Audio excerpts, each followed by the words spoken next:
What's good, yo?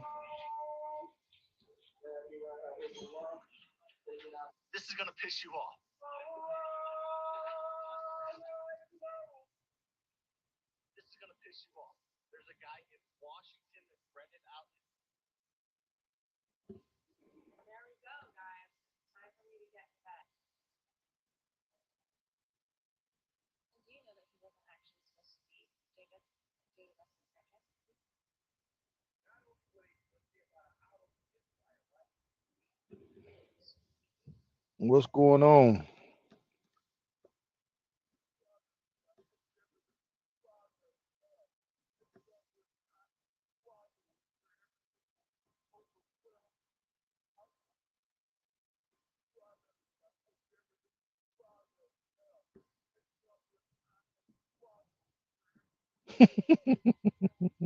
Mm. What's good?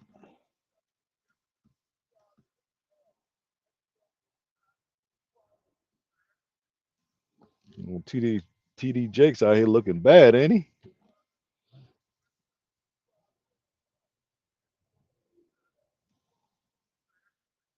They didn't turn that boy out. Or maybe I just ain't never paid him no attention. But God, Lee.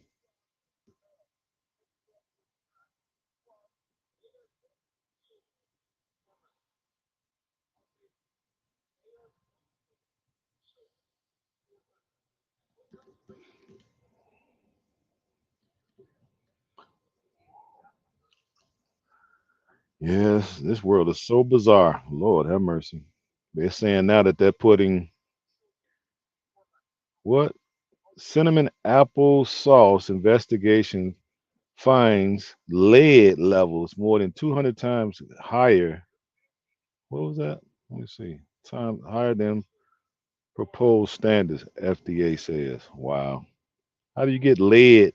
How the hell do you get lead into baby sauce? Into applesauce. I'm sorry, I said baby sauce. Applesauce. How do you get lead into that?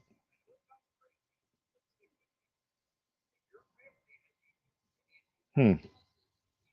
I don't know how is that. Why is that happening?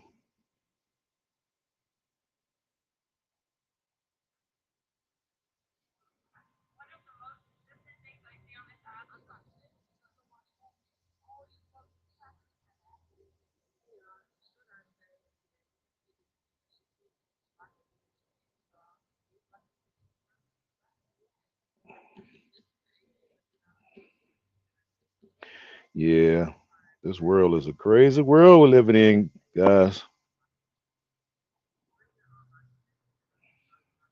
Crazy, crazy, crazy.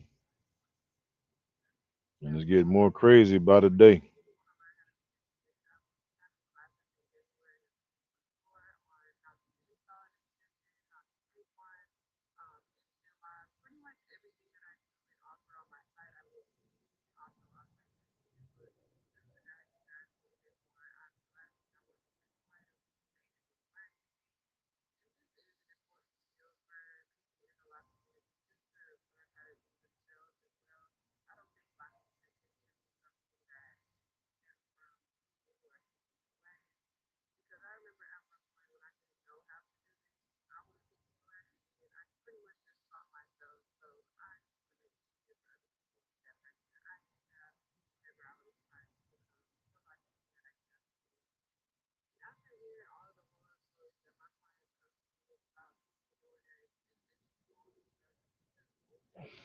Yeah, we got a lot of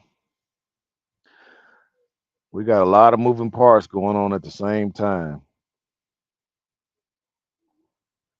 Trying to get people time to come in here so we can have a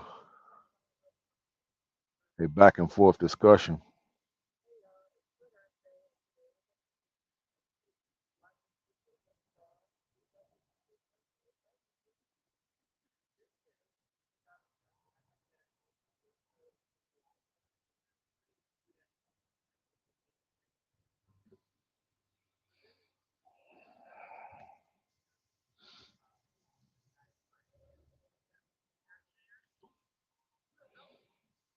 What's good?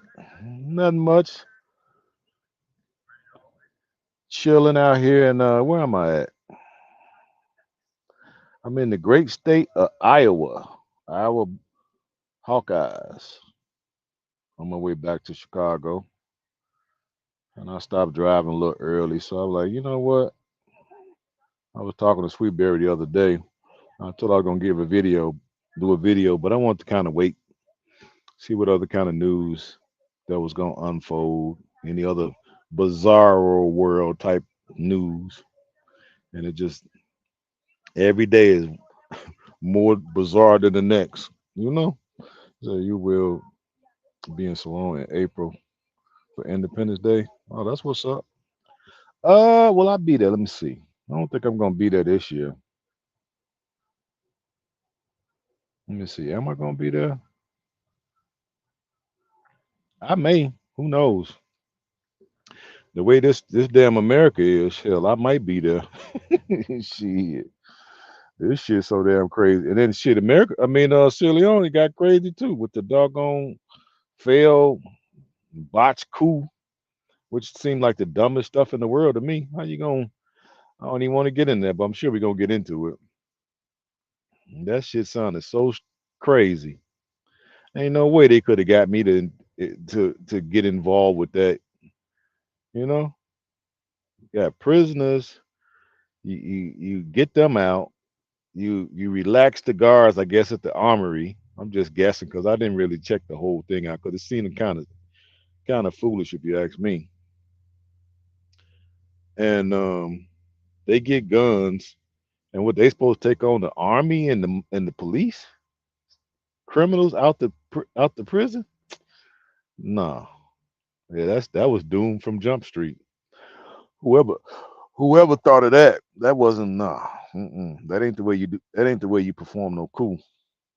If you were really serious, you supposed to have the backing of some of your top military people, who has a really strong command and are highly respected from their subordinates, their soldiers, to get them to participate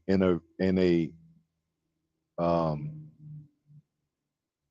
in a coup. Now that is viable, but what they did, that's like that's like some stuff out of a circus. Ain't no way I would have participated in that mess. Yep, stage coup. Yep, and then question the past president that incriminate himself. Tried to incriminate himself. Yeah, it sounded kind of fishy. I don't know. It don't make sense to me because that don't even sound right. That ain't how you perform no coup. And anybody that had participated in that, nah. That's why I say people asking me. I'm like, oh, I'm just gonna stay out of it because it don't make sense to me. That ain't. So I've read up on a lot of coups, and that's not how you do a coup. I don't know what the hell that is. You know. That's why I say I don't know enough about it, and there's too many things going on in the world for me to worry about. I know it ain't making sense. I know that. You know what I mean? That I know for sure. hmm But yeah, all is well, man. I'm out here just burning up this road. The economy here in the U.S. is trash. We got Bidenomics. That shit is a joke. Bidenomics, boy. What you think about the proposed bridge from the mainland to the new airport? Well, I heard about it, but like I said, I ain't been there and to be paying attention to it. But I would suspect it's gonna be a good thing. Now, are they gonna put tolls on that bridge, or they just gonna have a regular bridge? But I would assume any infrastructure would be a step in the right direction, as far as I'm concerned. You know what I mean? Any infrastructure would be good because you got to think beyond us. What about the next generation, the generation after that? So yeah, any infrastructure projects, yeah, I would say hell yeah, green light all of them. you know. And then I plan on buying a vehicle when I go back next year because God willing, inshallah, I'm able to. semi-retire after next year. So that's what the plan is. Me and my wife have planned for me to semi-retire next year, and then 2025 I'll be there for at least half of the year, and then if I need to, I'll come back to America and just work 6 months. Maybe she can deal with me being gone for 6 months, but I probably have to go back and stay a couple weeks so she don't worry me to death. But yeah, any infrastructure to me is a step in the right direction because we definitely need infrastructure in the country, especially when you go to other countries and you see that they're more developed and the infrastructure is um more advanced or whatever. You kind of like come to your home country and you be like, damn, I wish we had this. I wish we had that. I wish, So I think any capital improvements when it comes to infrastructure is a step in the right direction. You know, we can always improve on that for sure, for sure. You know, but yeah, man, this shit, oof, the world is it's it's crazy how the world could just go down so fast. You know, we got the Russia, Ukraine. Now we got Israel, man, and what's happening there? We got coups all over the place. We got what happened with France. In the francophone countries, which I'm kind of glad because I ain't, I'm not particularly fond of the French at all. You know, I don't have no love for them at all. So yeah, I'm kind of, in my heart of hearts, wanting them to be up out of Africa completely, out of every country. You know what I mean? But I also want responsible leadership to take over and to move the people forward. I mean, Africa has all of that young youth talent, you know, g- maybe start charging a little bit more in taxes and send some of the smarter kids away, but with the pledge for them to come back with the skills that they learn from other countries and bring them back to the country to improve the country. That's what certain countries were doing in the past. China was doing that, I think. Japan was doing that, you know. Send them into the West for mining, send them to the West for water management, waste management. You know what I mean? Uh Civil engineering, um, structural engineering, send them to school for all of the sciences, and then make it to where they got to come back and work at least 5 years to work off send them over for free. Everything's paid, and then when they come back, they got to work it off for 5 years, something like that. Because man, we got so many resources in Africa, so much real estate, and we got the population. All we need is the talent, the skills. So that's what I'm thinking. I'm like, shoot, once I semi-retire, I can go back to school. So I'm probably gonna take some classes in Sierra Leone. I think I'm gonna take, because I went early on. I went to school for welding, so I'm a hell of a welder. So I haven't welded in like 20 years, but I ain't forgot how to do it. As soon as I put a welder in my hand, about 10 minutes, I'll be back good. So I'm thinking of take on some classes to complement my welding. Maybe I'll take carpentry and bricklaying. That's what I'm thinking to go along with my welding, and then get off into construct. That's what I want to do. I want to construct houses, but shoot, the economies over in West Africa is so jacked up now because of we got this worldwide inflation. But I'm hoping that we be able to change that soon. We need to get Orange Man back in office so he can turn back on the money supply and bring down all this freaking inflation. Because when he was in there, we didn't have all this. Them 4 years was going pretty good when he was in there. You know, now you got all this inflation because all these countries that's tied with the dollar. You know, I'm calling back over. I'm calling back home, and man, people over there are suffering. You know, I'm looking at the exchange rate. What's the exchange rate over there now? I think it's like what, 2,400,000 something thousand for every 100 USD. Is that what it is? Let me see what it is. I think it's something like that.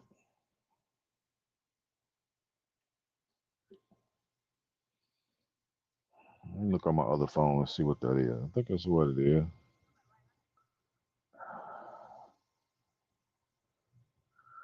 When I first started going over that shit on about 4 years ago, what was it, been 3 years now? 4 years, one of the two. Sure, it was like, it was nothing.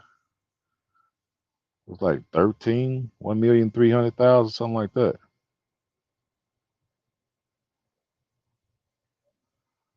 Leon's 2023.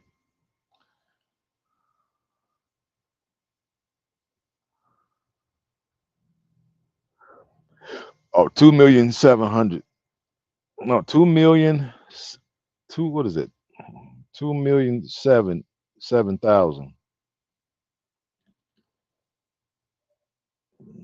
That ain't what it's saying on here right now. You saying 17 to 1? Let me switch it up. Let me ask this question. Yeah, right now, I just hit it on Google. It's saying 20,969 Leons. 20,969 Leons to every dollar.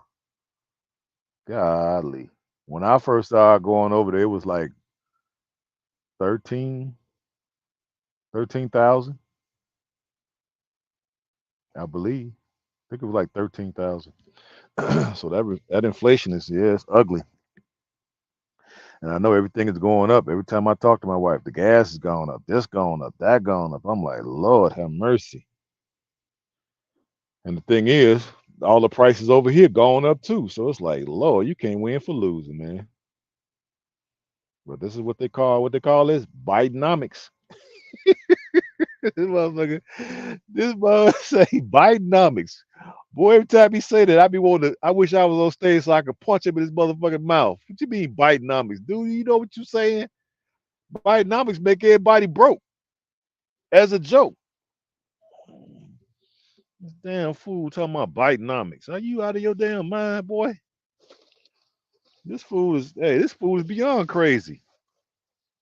And I don't know why they sit up there and let that goofy ass dude say that shit. If I was his campaign people, I'd have been made him get rid of that shit. Boy, you got people out here in the street living out of cardboard boxes, and you talking about Bidenomics. Like you saying that like you saying something. You literally making homeless people overnight. And we ain't gonna even talk about the excuse me, the illegal migrants, since they want to call them migrants. It's kind of hard to be a migrant. You ain't even worked in the country yet. So, I'm like, how are you these definitions that they give these people, boy? And then, of course, you don't see nobody really pushing back on it for real, for real. We call it illegal aliens, but I ain't necessarily gonna call them illegal aliens either. They don't really sound quite right, you know. But they definitely not citizens. And they're not migrants because in order for you to be a migrant, you have to been and worked in the country. So you haven't worked here. You haven't even been in the country before. So you're not quite a migrant. You know, you're not a citizen. You know what I mean? Now I ain't got no problem with folks coming here. You know that, but come here right because I can't go nowhere. Drink me some ginger beer, guys. Hey, I can't go nowhere. And just walk across somebody's border. We all know that. Hell, I remember when we was in me and Bomani in the group was trying to cross from the Gambia from Senegal into the Gambia and saw how hard that was. Lord have mercy.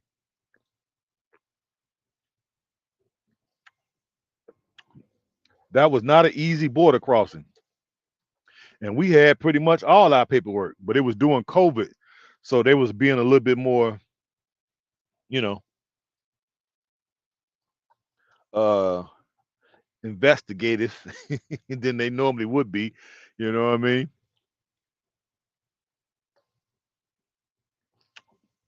And we ultimately had to buy somebody's lunch. I'll put it like that. We had to buy somebody's lunch or a few people's lunch in order to make that crossing go a little bit faster.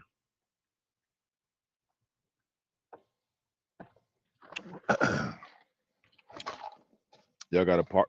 I got a apartment. I got to take my bladder rack.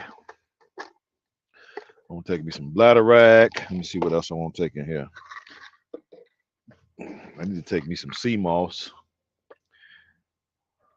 Okay, I got bladder rack, and I want to take some burdock root. I'm gonna take some burdock root right quick. Y'all gotta forgive me because I just got through driving and eating, so now I let that food digest a little bit. Let me take a June capsules for good blood flow. Because I got a job where I sit down a lot, so you got to keep your blood flowing. What else I got in here? Let me take some black maca. Just take one of them for right now. I'll take two. I did eat. And let's see what else I want in here. Shoot, let me tell me I'm out of sea moss. Lord have mercy. I'm out of sea moss, guys. All I got now is powder. I'm gonna have to make me a shake later so I can drink some.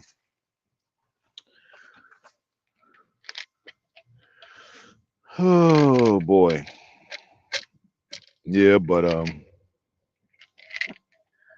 that's crazy. This dude running around here talking about Bidenomics. You don't understand how he sounds saying that shit. Excuse me, let me take this medicine.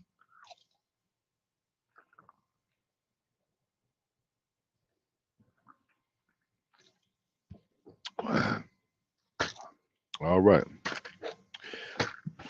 Yeah, he running around here talking about Bidenomics. Are you insane?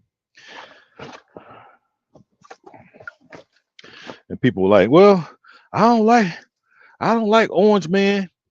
You know, I'm thinking like, well, when Orange Man was in there, uh, whether you like him or not,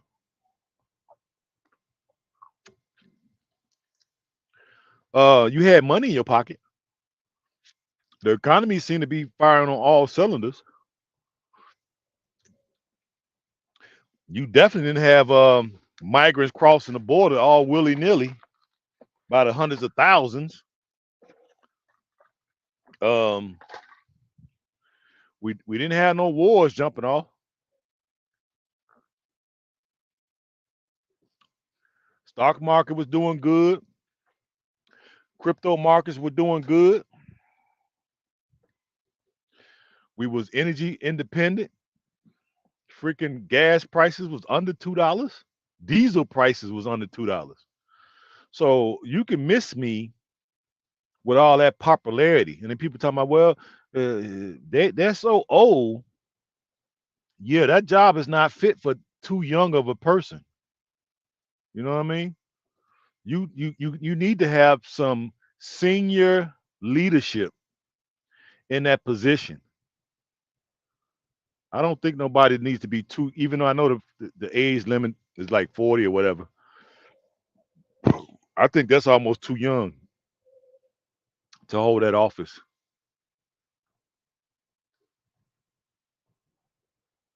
I think you need to be between 55 and 75.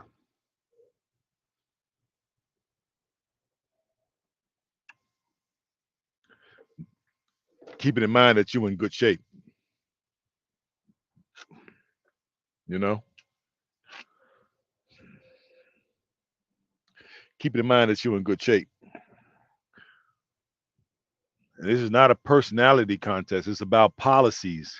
When I hear all these people talking all this, why you this and that, and Trump said this and Biden said that. No, what about the policies? You hardly hear people talking about the policies.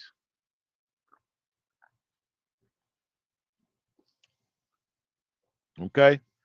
And what was the overall condition of the country? Now, this mark then had 3 years, and you see where we at. I don't think too many people are happy, um, given the conditions of the country at this present moment in time. I'm extremely not happy. Not happy. Extremely unhappy. And when Orange Man in there, I was happy. Money was flowing. Taxes was we were getting tax breaks. The fuel prices were cheap.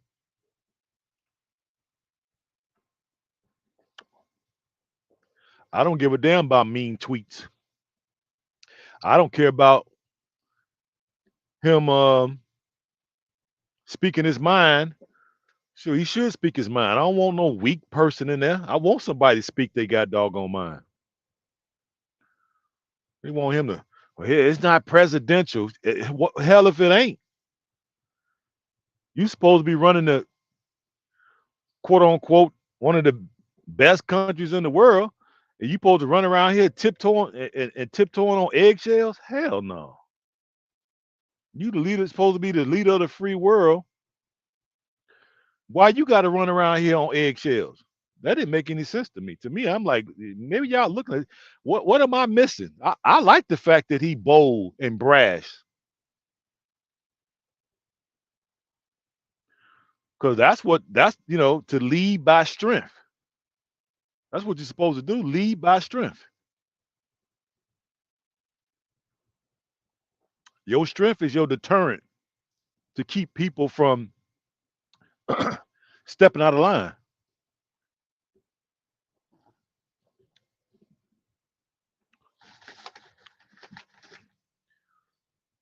So it's kind of hard to me to see what everybody is talking about. You know what I mean? Talking about they don't want Trump. I don't give a damn what. Who is they? I want them, and it's millions of people like me want them. I keep talking about they don't want them.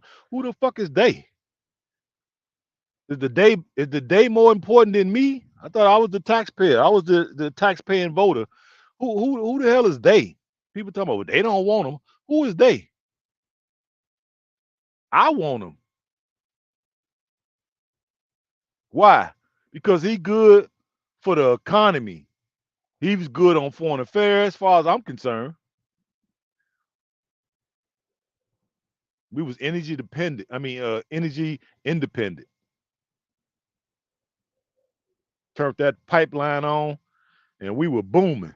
This this chump, excuse me, Sleepy Joe get in there. First thing he do, get an executive order to turn it off. Somebody told him to do that. They told him to do that.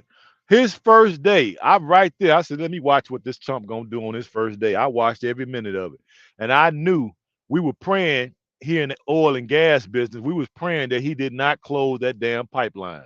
I forgot what it was called. And the first thing this punk did was close that pipeline. I said, yeah, the oil and gas people must have told him, yeah, we need to close that. We need to raise these prices. And them prices shot up, and then he gonna try to blame it on Putin. But you see, they gave up on that because they see it wasn't sticking. You see, they ain't mentioned that shit since. He ain't talked about getting gas prices down since. Oh, they went down $1. Yeah, but shit, they went all the way up to 6. Yeah, they went all the way up to 6. Oh, they came down $1.50. Yeah, but they had went up to $6 in some parts of the country. In California, it was $7 for diesel. Boy, I almost want to tell them, hey, don't send me to California. Even though the California lows pay really extremely well, I don't want to go because I have to pay them $7 diesel prices. Lord have mercy.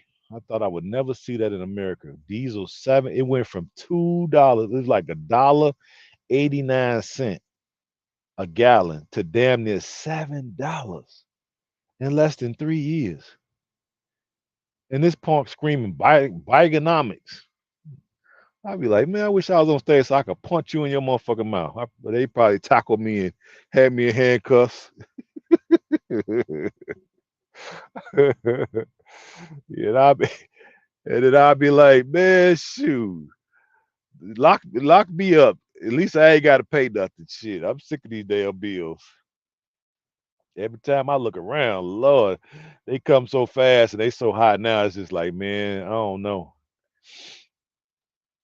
I don't know what we gonna do. We can't take another term of this clown, him and his crackhead ass son. We can't take 4 more years, people. I don't know what people be talking and what they be. I don't know what the hell they looking at. What the hell are y'all looking at? If you want 4 more years of this fool, hey, don't even talk to me no more. Shit, don't even talk to me no more. Get the hell away from me. Maybe you just a glutton for punishment. Maybe I don't know what it is. What are y'all seeing that I don't see? Because I'm out here in this trucking business, which is the transportation industry, which is the lifeblood of this country. Okay, we're like the blood and the arteries of this country, and I get to see a lot more than regular people. And what I'm seeing out here is not good, which I've been telling y'all for the last 8, 9, 10 months. You go back to my last few videos. I'm sure I mentioned it in there somewhere that this ain't looking good, and every day it's looking worse and worse. We got major trucking companies going out of business every week now because they can't keep up. And then the rates have been cut because production is slow. American people ain't spending as much money now, so there's no need for raw materials to make goods because people are not buying the finished product. It's an actual supply chain from raw materials to the finished good to the consumer. So if the consumer is not buying, okay, then the manufacturers have no need to produce, right? And since they have no need to produce, they have no need to order raw materials, which directly, not indirectly, directly affect me. Okay. And I've been in this field 12 years, so I know when it's up and when it's down. And it has never, since I've been in it, been this down in 12 years. So I don't know what people are seeing that they want 4 more years of this clown. Then you got all these hundreds of thousands of people just willy-nilly walking across the border. We don't know who they are, where they from, are they healthy, do they have any diseases, they got criminal records, we don't know what they're carrying on their person. If they were bringing narcotics in, this would be perfect. You literally got hundreds of thousands basically crossing the border. You could give each one of them 2, 3 bricks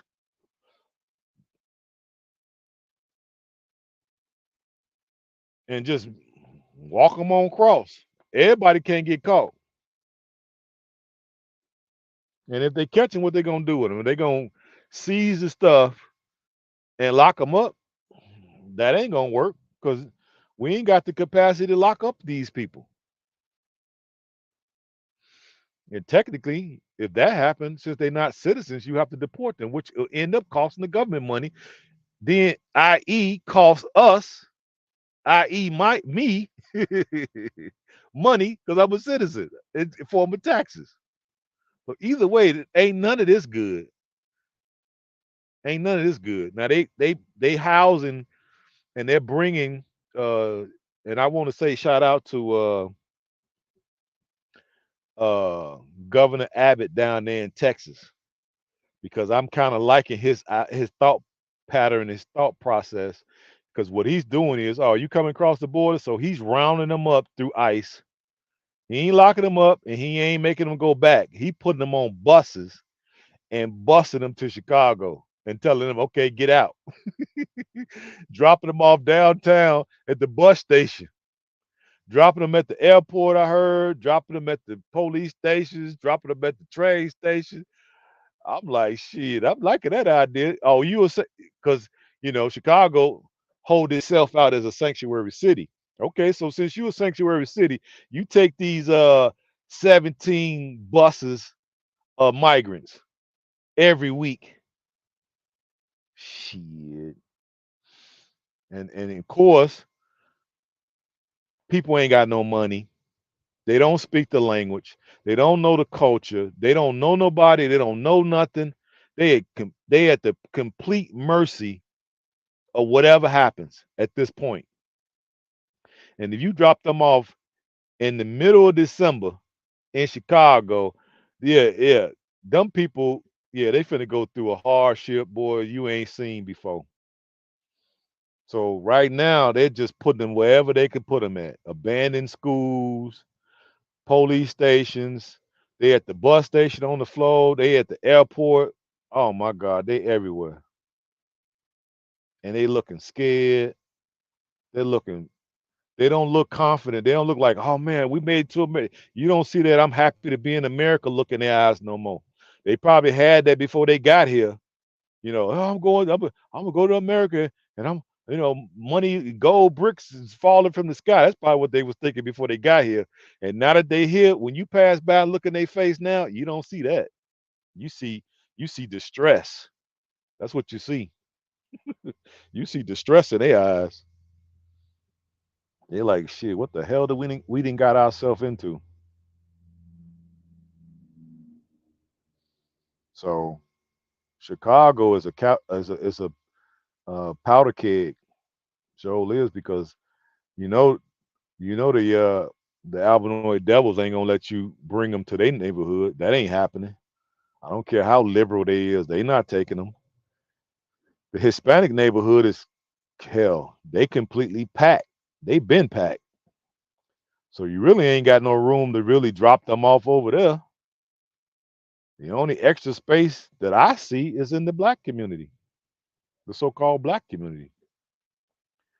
We ain't organized because we got an ongoing gender war between black man, black woman. So there's no families, there's no structure. Everybody's is the wild, wild west. Is do as you want. Nobody can tell me nothing. So since we ain't got no unity and we ain't got no cohesiveness, so shit, put them in the black community. And that's what they doing. So now it's gonna be a clash, and it's coming soon. There's no way you could put that many new people into the area and then not give them sufficient resources, and then you've been depriving resources from the old citizen citizens and these new potential citizens. You're giving all the freebies to. Yeah, you're gonna have some resentment. You're gonna have some some envy, some jealousy, some hate. Yeah, this not looking good, guys. They got them all in the police stations. I think they starting to put them in the firehouses. I'm like, Lord have mercy. They just throwing these people anywhere, and they ain't got the money, but they finding money from all over the place now because they holding back on a lot of services. When Ron Emmanuel was in class, what up? What up? I see you. No problem. I'm just talking. What's going on? I see you there. Yeah, they closed when Ron Emmanuel was in there. He closed 50 schools. Talking about, well, budget's shortfall or whatever. That punk closed 50 freaking schools and made them students consolidate into other schools, which ultimately, because Chicago is a gang infested community, and each community is controlled by a different street organization, and they usually don't fraternize. And most of the schools were in strategic positions where most gangs didn't have to really interact with one another when they went to school. So one gang will be basically controlling this school, the opposite gang will be controlling that school. And because they went to different schools, they didn't have to interact as much, which kept down, believe it or not, a lot of bull. But now when you close 50 schools and you just kind of randomly pick which ones you close, and at least in our eyes, is randomly picked and selected and consolidated them 50 into the overall school system. Now you put gang opposite gang members in the same school, which I knew that's what, to me, I think that was a formula that they were using because they knew that that would cause, more strife, more fights, right? And ultimately more crime where you could cherry pick, right, which crimes you want to lock up to keep your prisons filled. That's what, to me, what I think they were doing with it. Because, you know, you mean tell me when you closed 50 schools, you only found the schools to close in the black community? What about the rest of the city? You close them on the west side and the south side, which is predominantly black. So you couldn't find. So you mean tell me the schools that's on the southwest side, which is the Hispanic side, you didn't find those schools you could close over there, huh? All they schools get to stay open. The north side, of course, that's where the white most of the Alvin Devils at. So they ain't finna close their schools. You go over east, which is basically a mixed community, black, white, Hispanic, but they more on the lower working class population of mixed people. You didn't close many over there, if at all any. You only picked the south side and the west side that is pretty much 90% black. And we supposed to just sit here like Boo Boo the Fool and think that this is not a conspiracy, huh? Okay, cool. But then here we are. We fast forward. When did he do that? That's been what, 8 years, 10 years, something like that. 12 years ago when he did that. Right after Obama got out of office, or I think Obama's second term, or was it? Let me see. Was it his second term? Yeah, second term. Yeah, he left. I think he left in the second term, and he became mayor of Chicago. And I think he did 2 terms before we got his monkey ass up out of there. But now that those schools have been closed all this time, and guess what? This new mayor Johnson finds money from somewhere to open up some of those abandoned schools that have been abandoned now for like 10 years, 8 to 10 years, right? Closed down, boarded up. He done found money from somewhere to open them up to house the migrants. You got to be shitting me.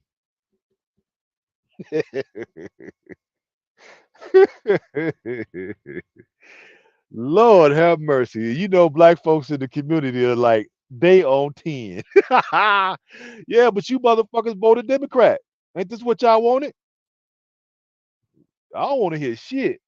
This is what y'all voted for. Y'all been voting Democrat, right? You got a Democratic president, you got a Democratic mayor, but your schools, when your kids were going there and they were underperforming, they found every reason in the world to close them, right? Now that we got a new class of persons in the country that need somewhere to go, somewhere to be housed, they find money from, I don't know what the hell they found money from, to open up these same schools to put the migrants in.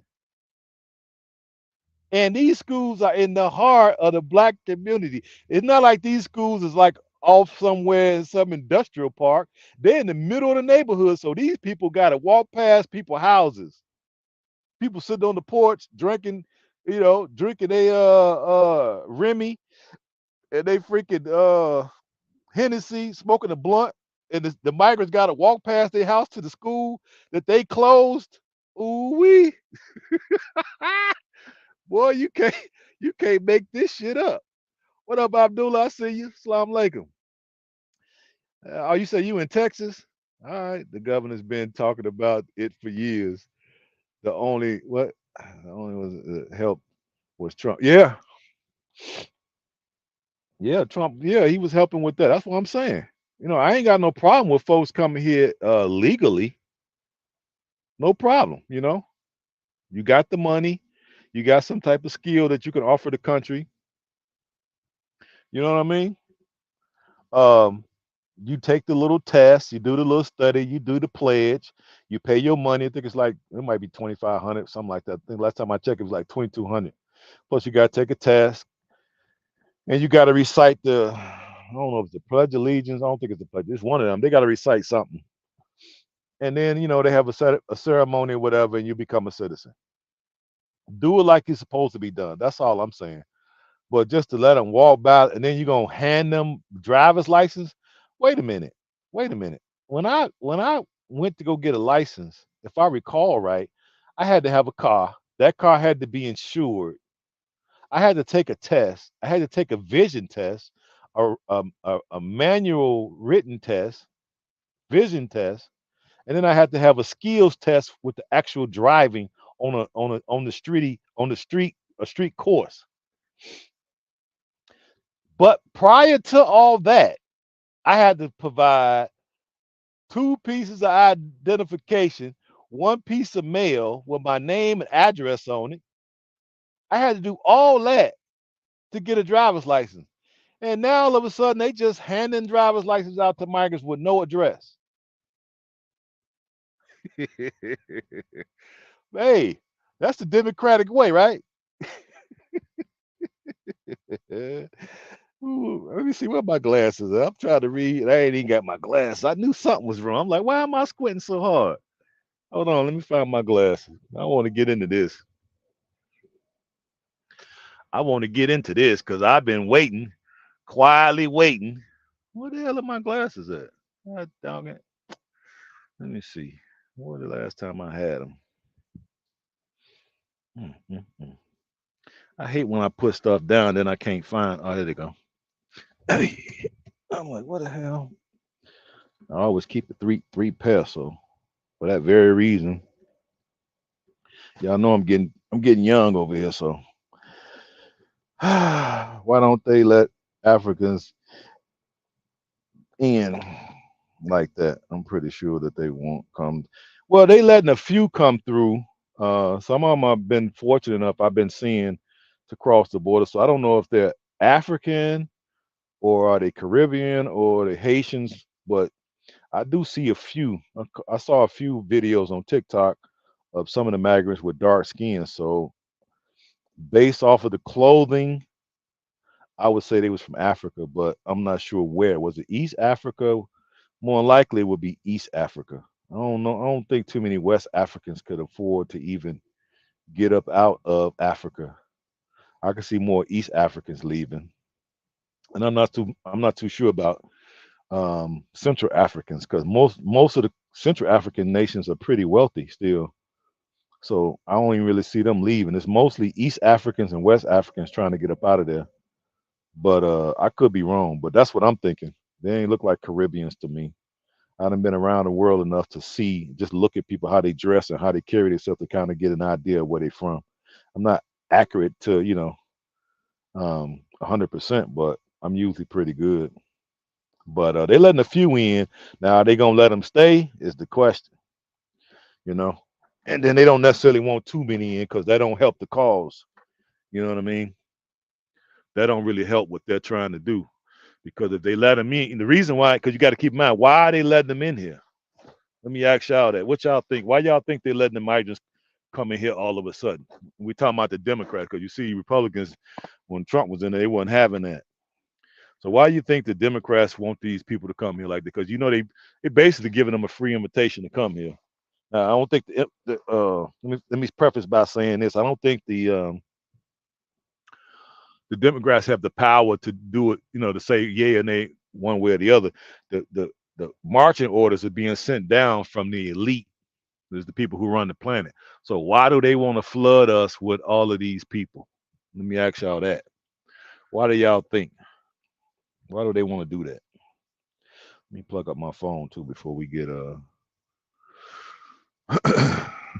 we don't run out of power. So what y'all think? I know y'all been paying attention. Y'all know I've been paying attention. I can't do nothing but pay attention. Shit.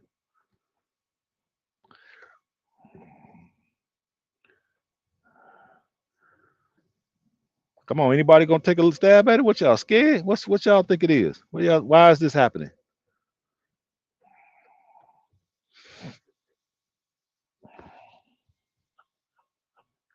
I got a couple different ideas of if I was in the elite shoes, why I would be doing it. You know,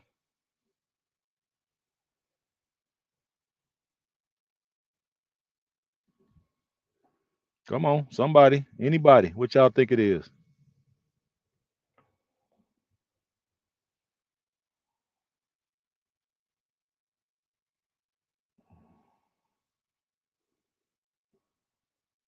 You know, it got to be an end game. They ain't just doing this for nothing. They ain't just doing this for nothing. This has a strategic uh, objective they're trying to accomplish. This ain't just for no reason. This serves a purpose.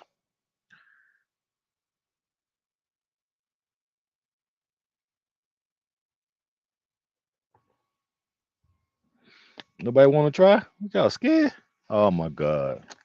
Y'all scared to see this is what I'm talking about. What y'all scared of? Don't be scared now. Don't be scared now. I want to hear you. What you think? I know you got some type of idea. Y'all been watching CNN and all them other goofball dinosaur media channels. What y'all think?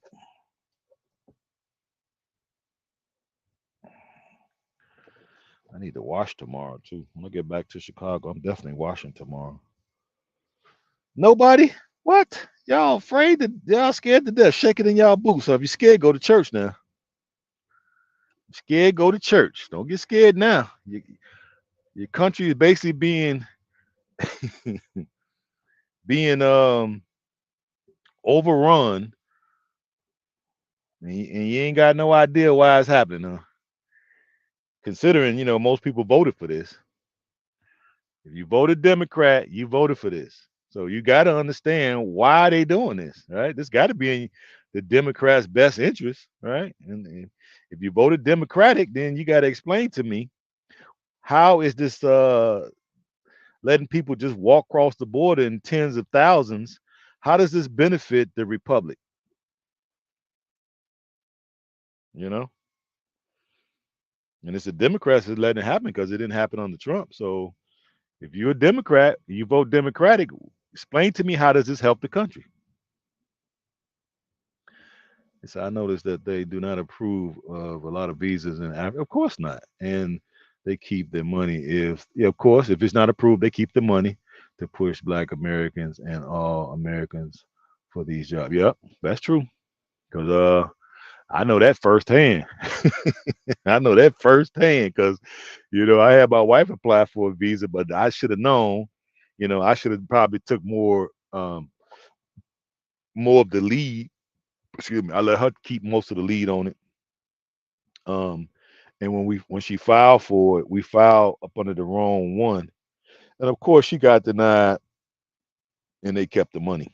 So I told her, you know what? Since America getting so bad, I don't even want you over here. To be honest with you. So she was like, well, let's try again. I'm like, let's not try again. Let's go other places because America is really not safe right now. You know, it's really not safe. If you try to get a visa, and prior to what you were just saying, you got to go through all this stuff. You got to go to Homeland Security. You got to put up marriage license, birth certificates, bank records, freaking passport, uh, your government ID. Then you got to pay a fee. Then once that's done, you get a number. Then that number got to be plugged in so you can apply for the right visa. That visa that we need is like two something. I think 265 if I recall right. Right. And then we got to wait for the hearing. But while I'm doing that, pulling my hair out to come up with all these documents that they want me to come up with to get her a visa to come here just for 2 freaking weeks. It's people south of the border just willy-nilly walking across. So you already know how I feel. I'm like, I told her, like, you know what? Fuck that. We ain't, I'll take you anywhere else in the world. Fuck it. We ain't doing it because I'm not finna sit up here and play with these people. They gotta be crazy. They gotta be crazy. They wanted me to come up with because they want you to put all this information. If you change your name, like in my case, I changed my name like 35 years ago. They want me to supply the name change certificate with the judge's um stamp on it or seal on it, signature. I ain't got that. That was 35 years ago. I changed my name. I ain't got that. I don't know where the hell that shit is at. I left that probably 18 apartments ago. I don't know. You know what I'm saying? And then it asks you if you was ever married. And I'm like, yeah. And then when you get to the next page, then it asks you, well, if you're divorced, you got to provide the ex-spouse name. I think it was name. What was the name, address, and the year you got divorced, I think, and the year you got married, and the divorce decree. I ain't got that shit. Shit, I ain't got none of that. I'm like, man, I'm tempted to go get her. You know what I'm saying? I'm tempted to fly out of here, go to Celia, book a return flight to Mexico, and we just come across the fucking border. Shit, fuck it. You know what I'm saying? That's what I'm tempted to do. You know what I mean? But I don't want to do that because she might think she can stay. I ain't doing that because that'd be all messed up. I'm not trying to be here like that. And I don't want her to get to the point where she thinking we trying to be here because I changed my mind somehow. No, I don't change my mind. My mind is affixed. I'm here just to make money. That's it. And spend it over there. I try my best to spend the bare minimum here. Shit. Minimus. You dig? I ain't lying. But anyway, so what I think is the reason why they letting them in here is because if you're trying to divide and conquer a nation, you need to have opposing groups. And those groups have to be pitted against each other. And while they're being pitted against each other and while they're fighting tooth and nail for scraps, you can reign supreme at the top because nobody will ever look to you as being the puppet masters. So you can stay behind the veil, right? And puppeteer or referee the different battles, right? And you get to come in, play referee, you get to play mop up, clean up, right? And the people will never be the wiser. So I think that's what it is. They must through their various think tanks because they like to have things mapped out 50 years ahead. So they probably through their various think tanks have discovered that more and more people are growing disenchanted with their leadership or lack thereof, and more people are starting to lean um, more Republican, even though they're not Republican, right? They're just leaning toward Republican um, policies, okay? And they probably feel that shift through their various think tanks, and they've probably been advised that they need to import a third group, right? And get his third group privileges that the other two groups never had, like licenses without even having a address. And not only are we going to give you a license, soon we're going to make you eligible to vote. And even though you don't even have a legitimate address, we're going to put you in an academy and allow you to be law enforcement. And we're going to call it let me see. Mm, work permit. We're going to give you a work permit and send you to the academy for you to be a police officer. And we're going to give you a waiver and indemnity in case you blow somebody's freaking head off because we don't want you to be sued. We don't want you to be, liable for any damages that you may cause. So we're going to give you indemnification. We're going to give you a work permit.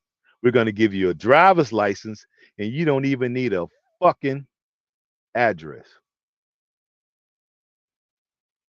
Vote Democratic. You can't make this shit up. But I think that's what's happening. Now you got a third group that you truly control because you literally gave them everything. So they're going to be deeply, deeply grateful, and they're going to be willing to do whatever they're told.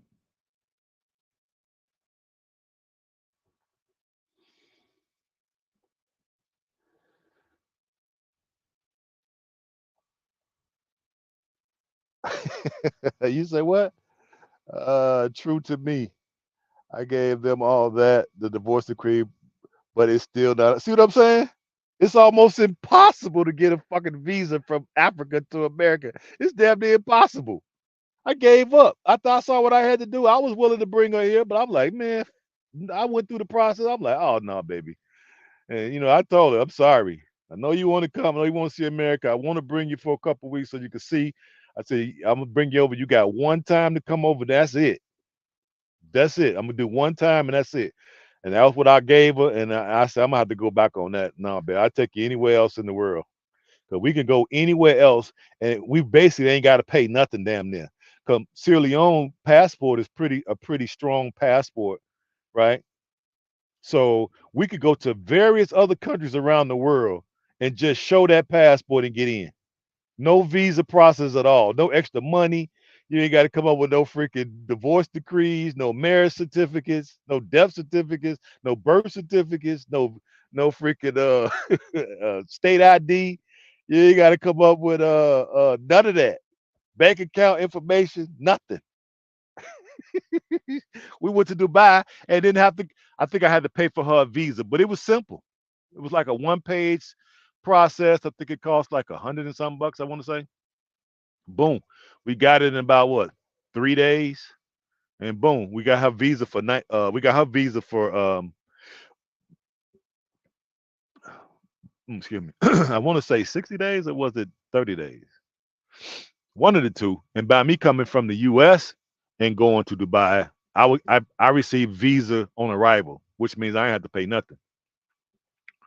So, and then when we went to Ghana, because um, I had a Ghanaian visa from when me and Bomani went years ago, and then by her being Sierra Leone and got that passport and it's part of ECOWAS, she didn't need a visa for that. So I told her, guess what? We go anywhere else in the world, but the United States and Canada and shit like that, Australia, them places, UK, off limits. Anywhere else, we pretty much probably can get in without too much trouble.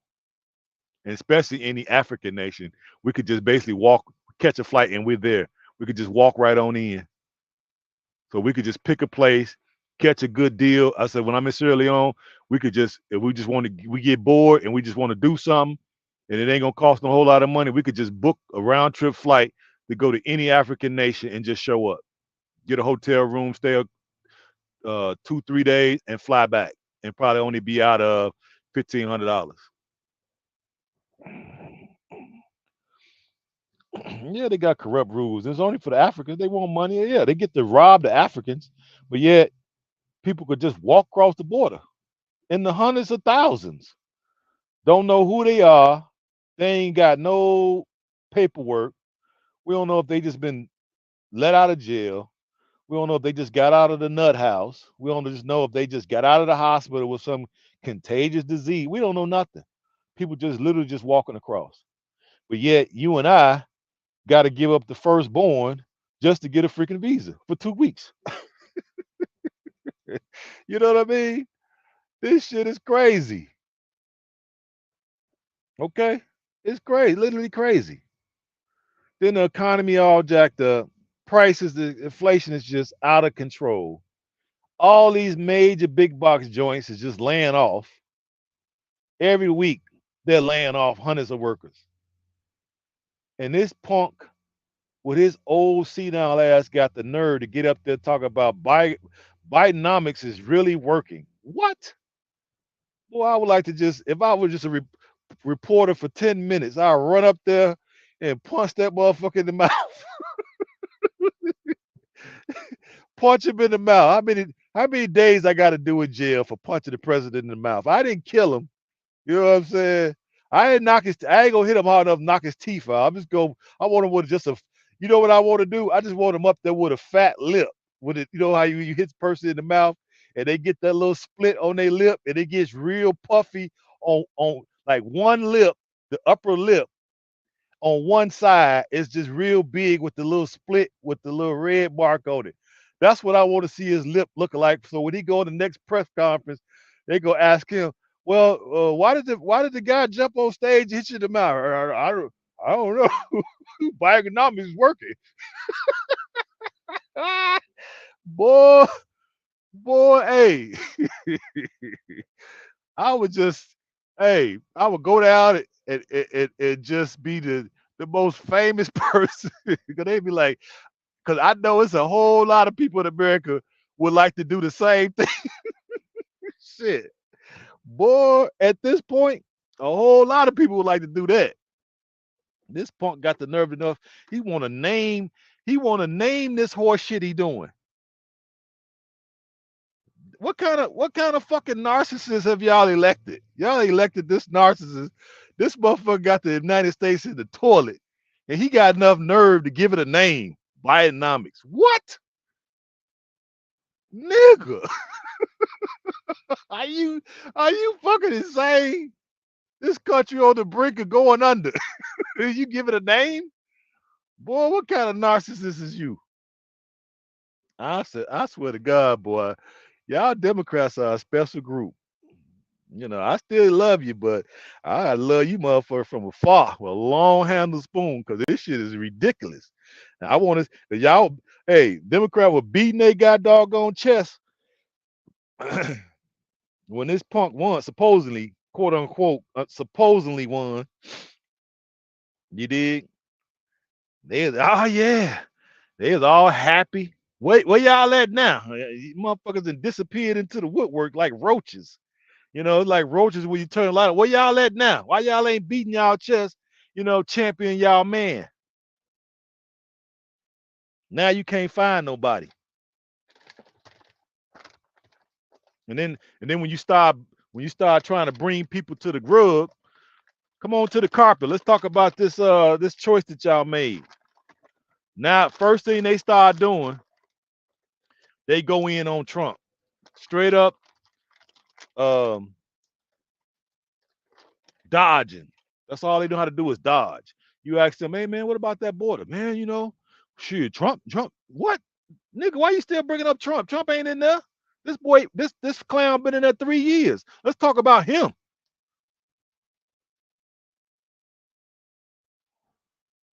Well, yeah, they ain't got no comeback for that migrant situation. They ain't got no comeback. You try to question any Democrat on that border, it's almost like it's almost like talking to somebody that's high on drugs, listening to that response that they try to give you. It's like it's like sitting there as a sober person trying to communicate with somebody that's high on drugs. Where they try to explain what this clown is doing with the border.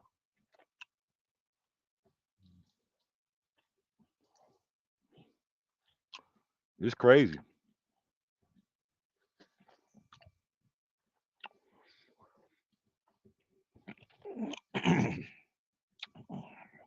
Supply chain screwed up. Inflation is off the chain.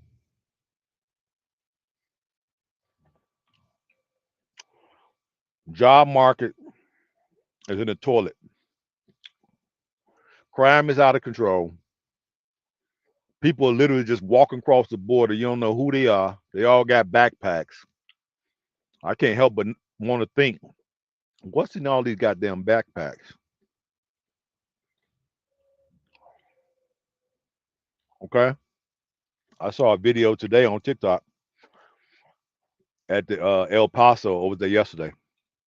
At the El Paso border crossing, they standing in the field 13,000 deep, ready to get processed in, quote unquote, to the country. That's just there. We ain't talking about Phoenix and all of the other border crossing areas. Oh my God. So we might be taking in 100,000 people a year, a month.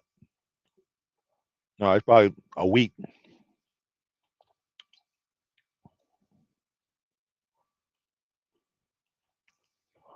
Yeah, but they said Trump. But Trump said that Biden would do all this. They said he was crazy. Yeah, because they just want to be in power. See, that's what the Democrats want. They just want power, and they don't care how they get it or how they retain it. Okay, that's what they're interested in. They're interested into having raw power. They don't care about respecting law and order. They don't care about honoring their oath to the Constitution. It's all unadulterated corruption at this point. And the thing is, we got such a dumbed down American populace, and through the indoctrination of media and us going to a oppression. I don't know if y'all know this, but if you're not sure, look it up. I know I've told y'all before. We up under oppression school system, and if you know anything about oppression school system, it's made to make sure that you remain just a obedient worker.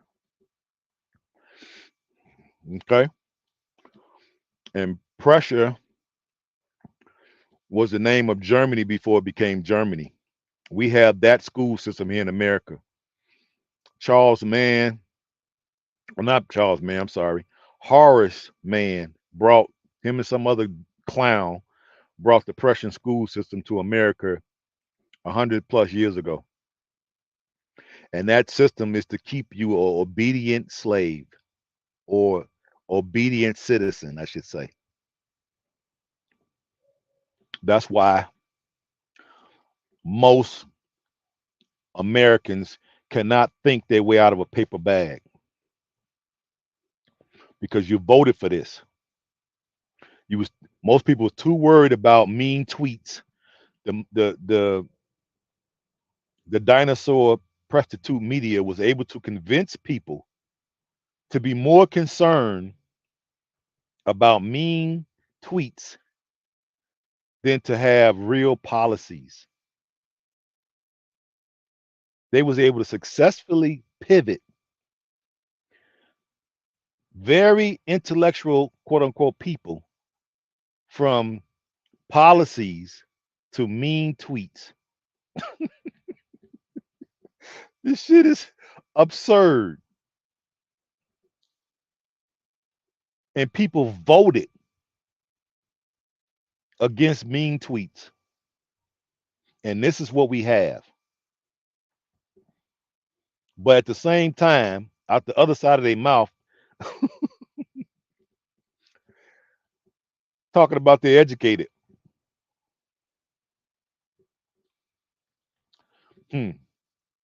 Well, it don't sound like an educated citizenry to me. If you would vote this type of madness to take place in your constitutional republic, this ain't no damn democracy. Every time they say democracy, you need to probably look at their face like, wait a minute, what?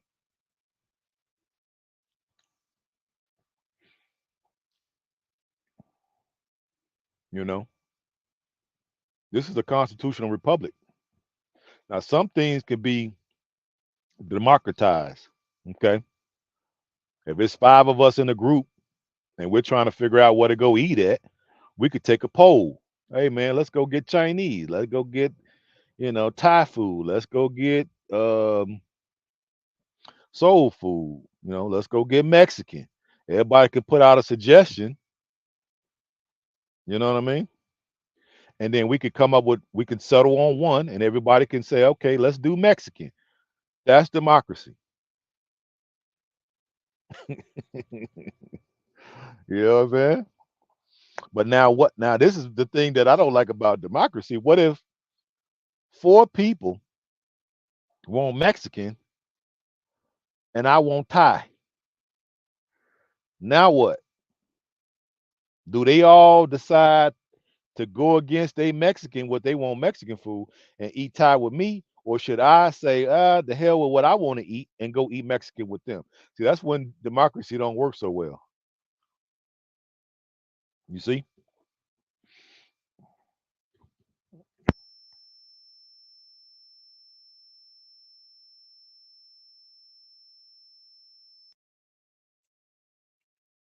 Can y'all still hear me? My earpiece went dead.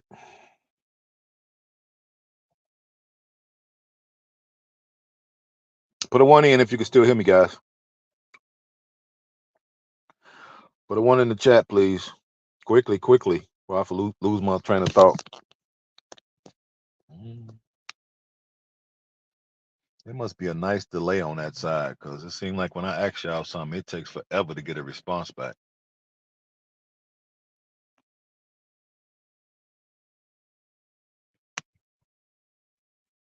Hello? Can y'all still hear me? Put a one in if you can hear me. I might well plug it up. Time it's gonna take for y'all to respond.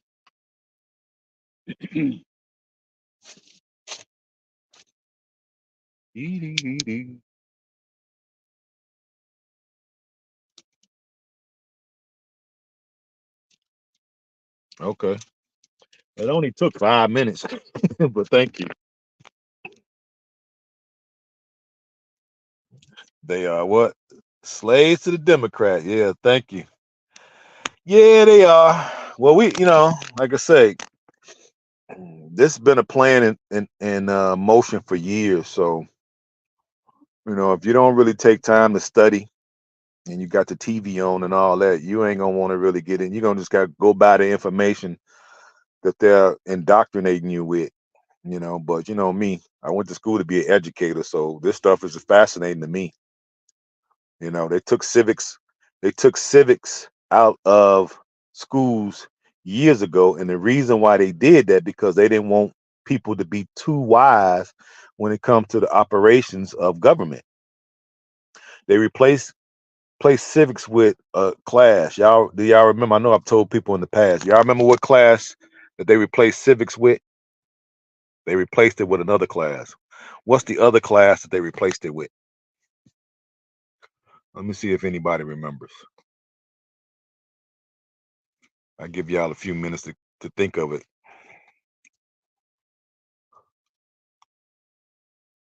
And they should have kept civics. But, if you're trying to dumb down your citizens where you can basically exploit them, then you can't have those type of classes because then the people will be too educated to be just manipulated so easily. So you basically had to take that out of the school system in order to control people the way they're able to control us. What you mean 101? 101 what? You got to tell me what the class is. You just can't say 101. What was the class? The class we had was civics. They replaced civics with a class. They had a name for it. It wasn't 101. That's a good guess, but no, it had a name to it. Most people probably not gonna get this because this is one of those this is one of them history things that you would have to really like go in deep to remember that they did this because a lot of times people they change curriculum so much that we don't have a clue of why they change it. See, they're constantly perfecting their slavery. You know, God, dog, dude, you got all these bright lights on me. They're constantly perfecting their slavery. When new information comes about, they add the new information and get rid of old, outdated techniques and bring in the new techniques. So that way, it's their new improved slavery complex has steady evolves, right? Which makes it harder and harder for us to get out of it. Okay, because when we discover one thing, they've already moved on from that, and they're 2 or 3 steps ahead of us. So by the time we catch on to the next thing and we start making adjustments as people to try to counter that, they've already moved on to the next thing. And now we got to just keep doing that, keep doing that, keep doing that. And they're getting more sophisticated and sophisticated and keeping us in bondage. Okay. Just because it's an open air bondage and you ain't got no chains on your arms and legs, you're still a captive no matter what. And I see nobody's came up with the name. They replace civics with government. Okay, the class is called government, U.S. government, or in certain places it was U.S. history. Okay, so when you think of it like this: we had civics. Civics was the study of how governance work. Okay, it's the study of how governance works. They replaced that in most places with either government, because when I was coming up, it was government, and then later they changed it to U.S. history. So they replaced civics, the study of governance, with U.S. history. That sleight of hand took away your ability to understand your government, and nobody batted an eyelash. Nobody said anything. Nobody protest. Nobody wrote any letters to their representatives. Nobody did nothing. Nobody even knew to be outraged or not. That's how subtle it was. And even back then at that time, of course, I was a lot younger. I was a younger man then. I didn't know. I didn't realize that till much later. Me sending my son to school and then I'm helping him with his work. Then all of a sudden it made me want to look into it when he was in, I want to say, grammar school. I started looking into it, and this is when I discovered what kind of system we actually have in this country. That's why we're so easily manipulated, right? Where you can vote against your own interests. You can literally now. Social study was a separate class. Yeah, social study was a separate class.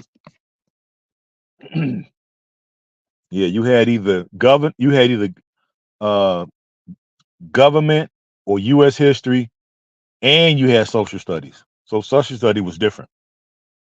Yeah, so did because I had to take those classes to get my GED. So I remember because I dropped out of school, so I had to do that to get my GED.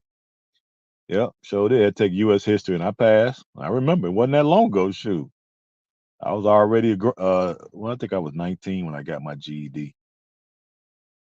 Yep. But right now, the reason why we're so easily controlled is because we don't understand. We don't even want to. Most of us ain't even got time nor the effort to understand. They don't teach. We had a bunch of classes that they used to have here, and we also were supposed to switch over to the metric system. Yeah, we never did. It never did catch because it was. I remember we had the metric system too, but it never did. Nobody really wanted to learn it, so it didn't catch on. That's why none of us know the metric system. Now I started learning a little bit more about it when I go to Africa because they're on the metric system. You go to African countries, they own the metric system, and if you go certain parts of Europe, and then of course if you go to Dubai, you need to learn it. So I was starting to catch on a little better once I got over in Dubai. But yeah, in the U.S. we don't know the metric system like that. Not the common. everyday citizen. Nope, we don't, because it didn't really, we didn't really catch. It didn't catch with us. They should have started us off teaching us standard and metric at the same time, but for whatever reason, we never really never really got into it. I don't know nobody that know metrics unless you was a mechanic. They about the only ones I know that know metrics really well, but the rest of the population, nope, not at all. So yeah, in other words, we fucked. In other words, we fucked. And then because a lot of our beloved West African nations are pegged with the US dollar, when they we get inflation over here, of course they get inflation over there too. Now I just heard this thing, I don't know how true it is, that Iraq has applied to join the BRICS nations. And as a pre-qualification or prerequisite to joining the BRICS alliance, you have to have your own currency. And because right now, I guess the main currency that's being circulated in Iraq is the US dollar, they need to dump the US dollar and bring back their own currency. I don't know the name of their currency, but they need to bring back their own currency and give it a value in order to finish their application to join the BRICS alliance. So that's going to be another nation where they're dumping the US dollar, which further devalues the dollar. It's crazy. Well, they started it in Wisconsin like in the 70s. Oh, okay. Yeah. It's screwed up. That's all I can say. They really, but people voted for this. They didn't want mean tweets. They did not like mean tweets. But they stopped. Okay. People did not like mean tweets, so the media and the pundits, the talking heads, convinced everybody that they needed to get rid of the man with the mean tweets, and that Biden was gonna be he's gonna restore the office and the dignity, and he's gonna be presidential, and he ain't Trump, and he's gonna he's a stoic figure, and he's gonna set the country right. And look what we at. Look where we at. Look where we at. And people went out and actually voted for this. Now, I don't think he won fair and square, but that's my opinion. You know, I'm tending to lean toward with Trump, with that one. But now that he is in the front, and now all of a sudden they pulling out all this draconian, far-fetched stuff against this man. You done raided this man's house. You done impeached the man twice. You didn't badmouth the man in the press for 8 years. You didn't indicted the man. Okay. You didn't say he committed a insurrection. It's more like a trespass, if anything. But and he never said nothing like that. I was listening to the speech that day, and based off of what he said, the day that I listened to it, he hadn't said anything remotely close to what these people are lying on this man about. So I'm supposed to sit up here as a thinking human being with critical skills ability in real time as I'm watching the man's speech, and I heard every word that came out his mouth, and then I go back to the news or the the indoctrination centers, and they just sit up here and lie night after night. And I'm supposed to just sit up here and what? Turn my brain off?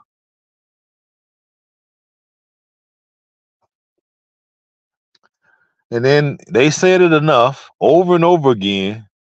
And now you got people in the regular population is running around here talking about insurrection. Ain't never heard of the word before. Didn't even know it was such a thing before. And now they run around here saying it like they was been saying it every day. It's in the everyday vernacular all of a sudden. It's in everyday verbiage. And then when we get the film, the show from different angles, what really took place on the inside of that building.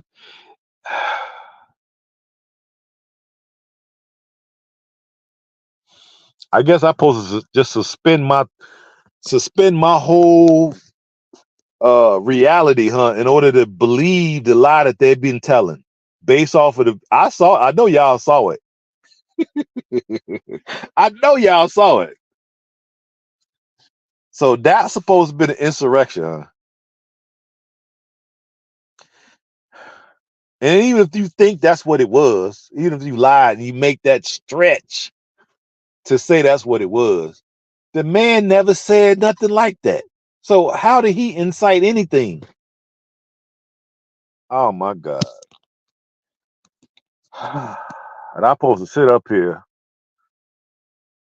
as a human being that possesses critical thinking and just go along with this BS. And now you didn't imagine you managed to get some good old dumbasses up there in and I want to say California. That's the slip of the tongue. Colorado. You done found four dumbasses, some hillbilly hick judges that's basically willing to just throw their career in the trash to stretch the imagination to come up with that fucking verdict. You literally have to go back and stretch damn near to the 1800s to find something remotely close to make this shit work. That don't even apply to the presidency. It's in the context that they're telling it. But they know Americans ain't gonna read. They gonna just go by what them. Who gonna read it? They said the damn opinion was 208 pages. Who gonna go read 208 pages? And it's probably gonna be all written in legalese, so you ain't gonna be able to read the shit no way, even if you decide you want to read it. That's 208 pages of legalese. You ain't gonna even better make heads or tail of that shit. I guarantee you that. Because they gotta write it in such a way that it gives them time, right? And get them enough what's this word I'm thinking? I can't think of it now. God damn it. Oh Lord. Uh Basically enough room, enough wiggle room, enough time to buy them enough time, right? To try to maneuver some type of Hail Mary pass to keep this man out of the presidency. It's got to be more to it than what they telling you. Is the reason why their damnness to keep this man out of office. And people talking about, well, he racist. What? Who told you this? They told me. So I'm supposed to listen to a third party tell me, well, why don't I just go look? Because he's been a public figure for years. I have the access to the internet. Why don't I just go look at everything that he's ever said to see what he's said? I'm sure if he's that racist, he's been careless, and somebody has filmed him at some point in time throughout his public persona to catch him on film saying some shit that's remotely racist. And so far, nobody has been able to pull up not one iota of evidence of where he actually said some shit that's sideways racist.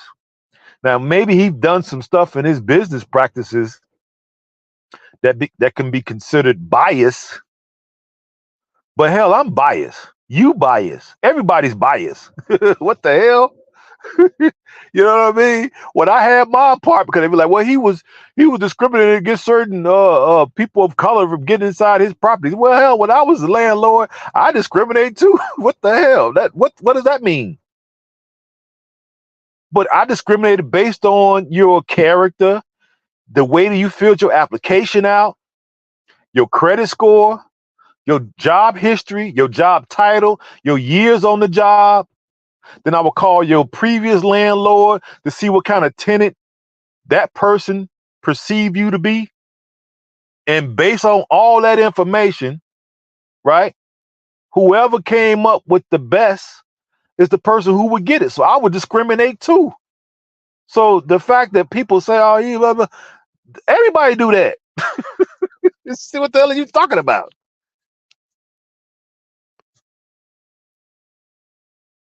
Yeah, it was said they made slave laws. Well, of course. Yeah, they make it work because in order for this stuff to work, you have to be a willing participant or an ignorant participant. And that's basically where we at. Okay. That's all that is. If you can't defend yourself,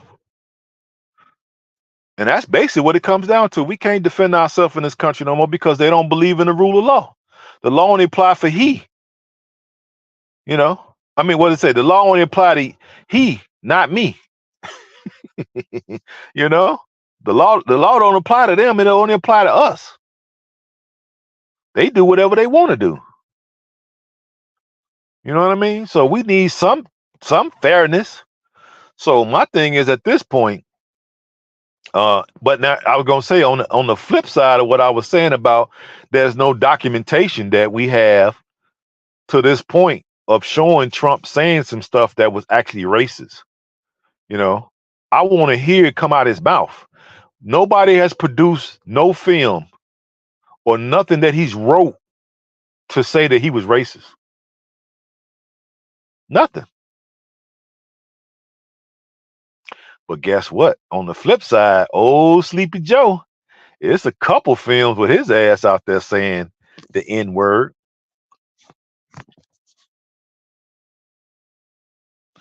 Yeah, you see, I was getting to that. You jumped ahead. You said put up Biden history, but they trying to erase it. That's what I was getting to. You see, I started with one and I was transitioning to the next one. You jumped ahead. So, but you're right. It's history. It's film out there with Joe Biden saying the nigger word, the N word, I should say. Right? He has done and said on camera a whole lot of racist stuff. But he's the darling of the media, so they just swept it up under the rug. And he also said, if you don't vote for him, you ain't black. What? I was like, what? How dare you? Albinoid devil, I'll punch you in your mouth. What you mean I'm not black? I bet if I punch you in your mouth, you'll know I'm black now. I bet if I go upside your head, you'll know I'm black. Mother, boy, hey, you got some nerve, white man. We've been in this country for 400 years fighting y'all, and we managed not to get exterminated after 400 years with no help from no other nation. And we fought y'all to a standstill pretty much. And now here you talking about, if I don't vote for you, I'm not black. Man, I'll punch you in your mouth, dude. How dare you? The audacity, the concastity of the audacity of you, man. Are you crazy? Boy, you talking to a black American, we will punch you in your mouth. Talking about if we don't vote for me, you ain't black. And people didn't raise to think about it. When he said that, I was offended. You know, I clutched my pearls. How dare you say I'm not black? You out of your motherfucking mind, boy. Exactly. No, just us, no justice. Exactly. This punk gonna tell us you ain't black if you don't vote for me. I was like, yeah. I wish they got them slap. They had that new slap contest where you got to stand on one side of the table and the person get to slap you, and if you don't fall out, then you get to slap them back. I like to get his old ass up there. We have a slap contest. Oh, I ain't black, huh? Okay, cool. Let me go first. I'll be putting the chalk on my hand. I'll be winding up my shoulder. I'll be exercising my whole right side. Boy, slap you into next motherfucking election. What the hell wrong with you talking about you gonna vote for me? You ain't black. Well, wake up next election then and see if I voted. God doggone it. Man, please. Yeah, he said that. I heard him. He said that. He don't want his kids going to school. I mean, at that time, he could say that, you know? And of course, he never thought he would have to be called to the rug on it. And apparently, I guess people don't give a damn because that information has been out there for years. But did that stop Democratic voters from voting for him? No. They still went out there and voted for him in droves. Now, did he get 100 million votes? Hell to the no, he didn't. He ain't got no man. Please, that man ain't get that many votes. They could stop. They could stop that shit. Those shenanigans.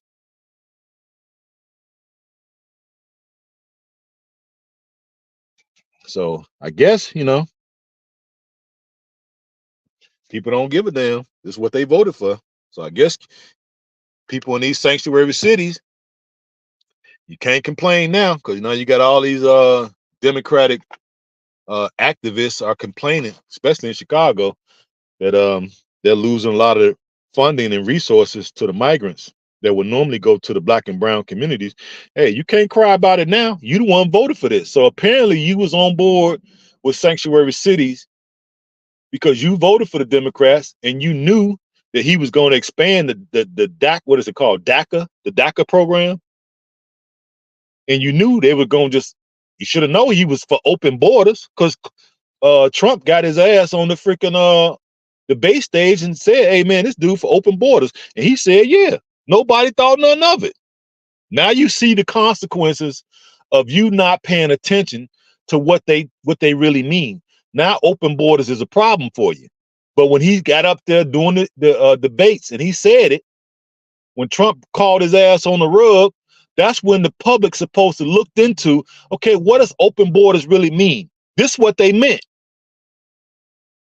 This their interpretation of an open border. And that it adversely affects your community because the resources that your community will receive are now going to try to put a band-aid on this migrant crisis. And now your community has to go without. And so now you can't, who you gonna cry to? Because the Dems, they don't want to hear it. They don't give a damn about you crying and whining and shit. They basically want to put a foot in your ass and tell you to go home. They don't care about you being mad. You see, they're not really addressing the problem. They're not addressing the issue, and people are voicing their dissatisfaction. But do you see the Dems coming up with any kind of apology, any kind of well, let's make a trade, or let's sit down at the negotiates. Let's come up with something that's workable. They ain't came up with nothing. I don't see nothing. They ain't throw the black community or the brown community nothing. I ain't seen nothing. So hey, yeah, it's still in his heart. He ain't changed. You see, since he been in there, he ain't said nothing about doing nothing for the community that supported him. What has he done to the black community that voted for him to show his constituency some love based on the fact that they voted and got him in there. Because without their vote, he couldn't have got in there. So what has he done to show? How has he improved the people who voted for him? How has he improved their lives? How has he improved their community? How has he improved their opportunity?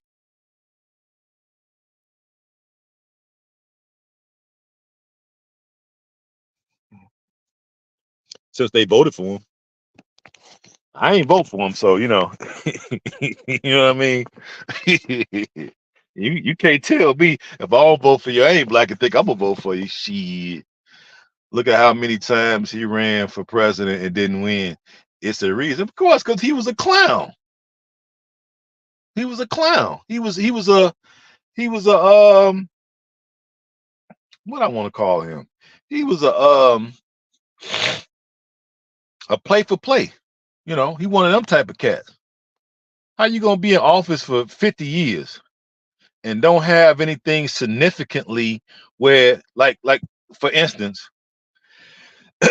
in 50 years and being in public office or being a public servant, quote unquote, that's a joke, but anyway, um, what can we point to if we had to put a list together of his positive achievements that actually helped American people?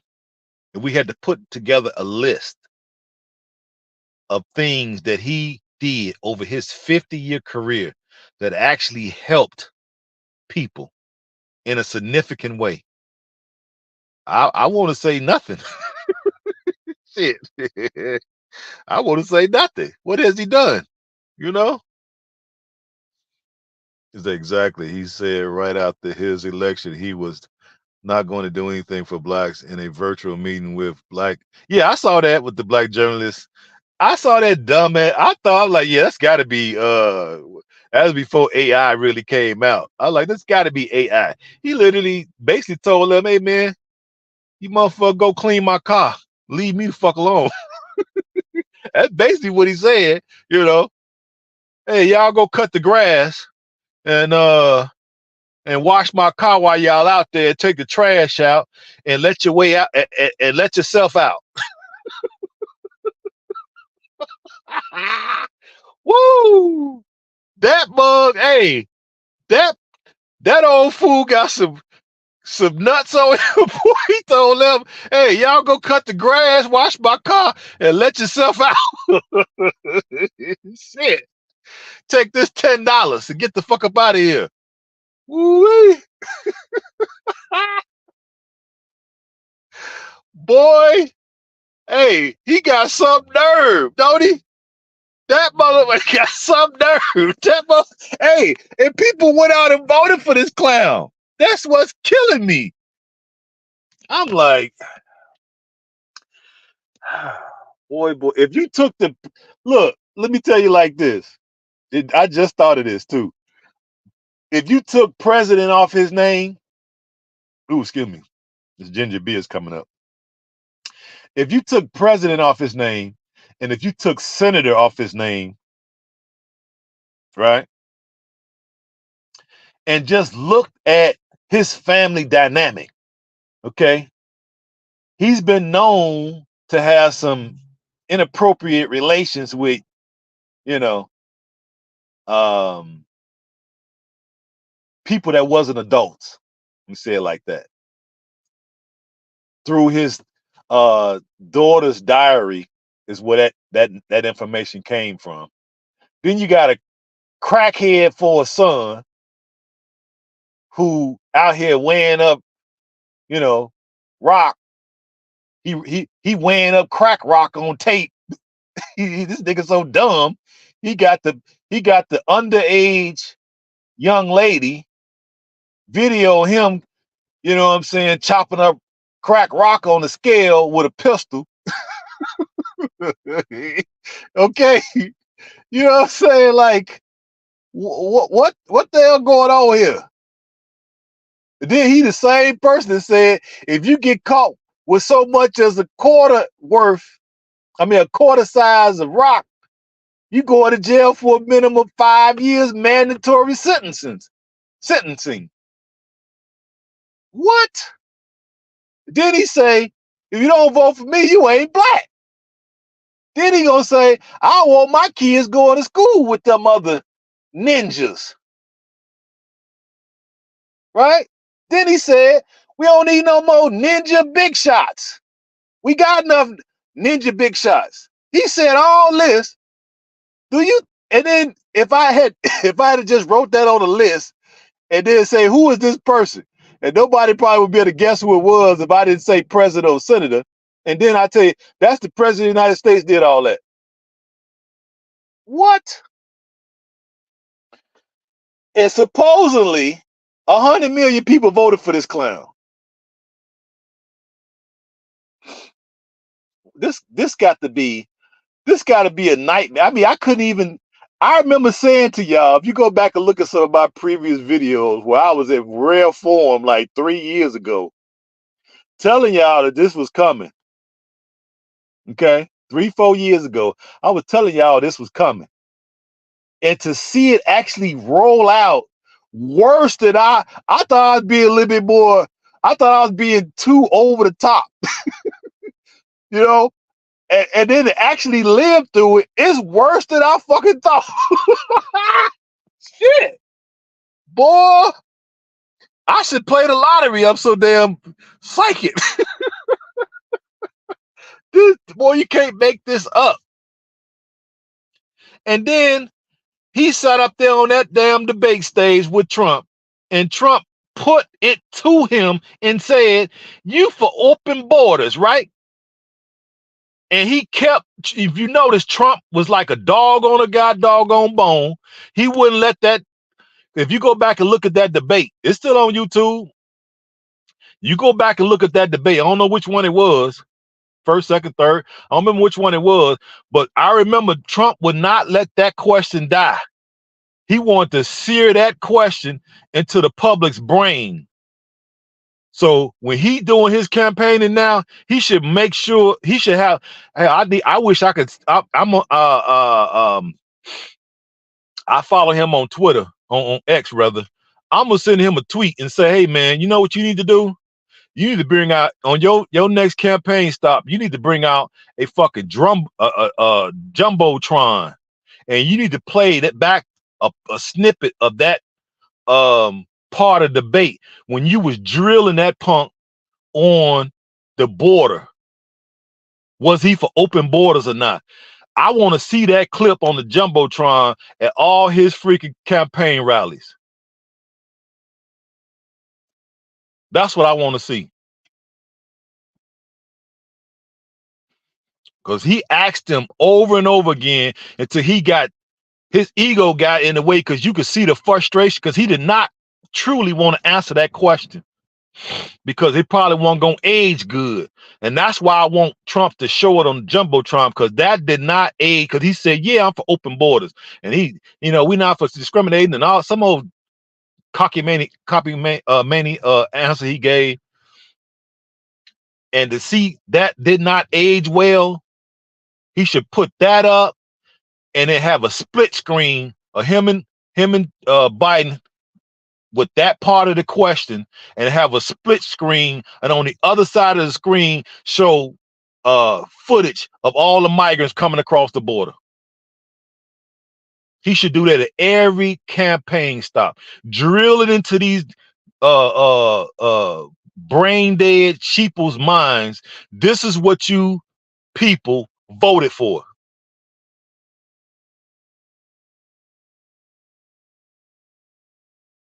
Yep, it's what you voted for.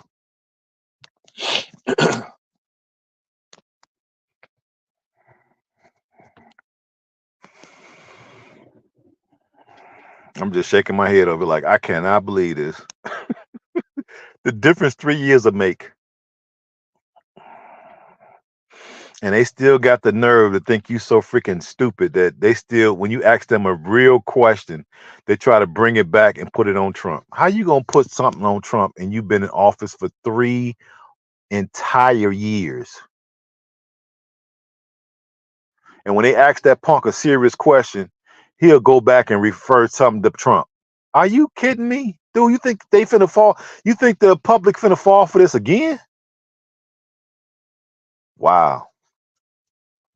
That shows that shows what you really think about your constituents. You think that shit finna work again. Lord have mercy. I don't understand it. I don't understand it. It's about policies. I don't care about no mean tweets. I don't care about him being brass. I don't care about him being stern. I don't care about him speaking his mind. Okay, we didn't have no wars during that time. Gas was under $2.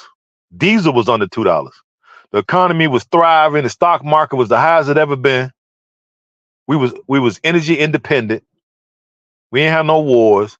Money was flowing. The only hiccup we had, they let the cold beer flu out on us, and I think that was done by design to get him up out of office, and at the same time get rid of some unnecessary, useless eaters. You know what I mean? And this goofy dude is talking about increasing the death tax. So now if he's able to manage to end up getting another 4 years, they finna increase the death tax. So now if you die, you're gonna have to give up if you leave whatever to your kids or whatever, they gonna have to pay a tax of 50% to the government. For what? You pay taxes, and look, and to show you how stupid they think you is, right? You pay taxes on that money, right? And then whatever's left, you got taxed on that because every time you buy something, right? Cell phone, gas, food, whatever, you pay that tax.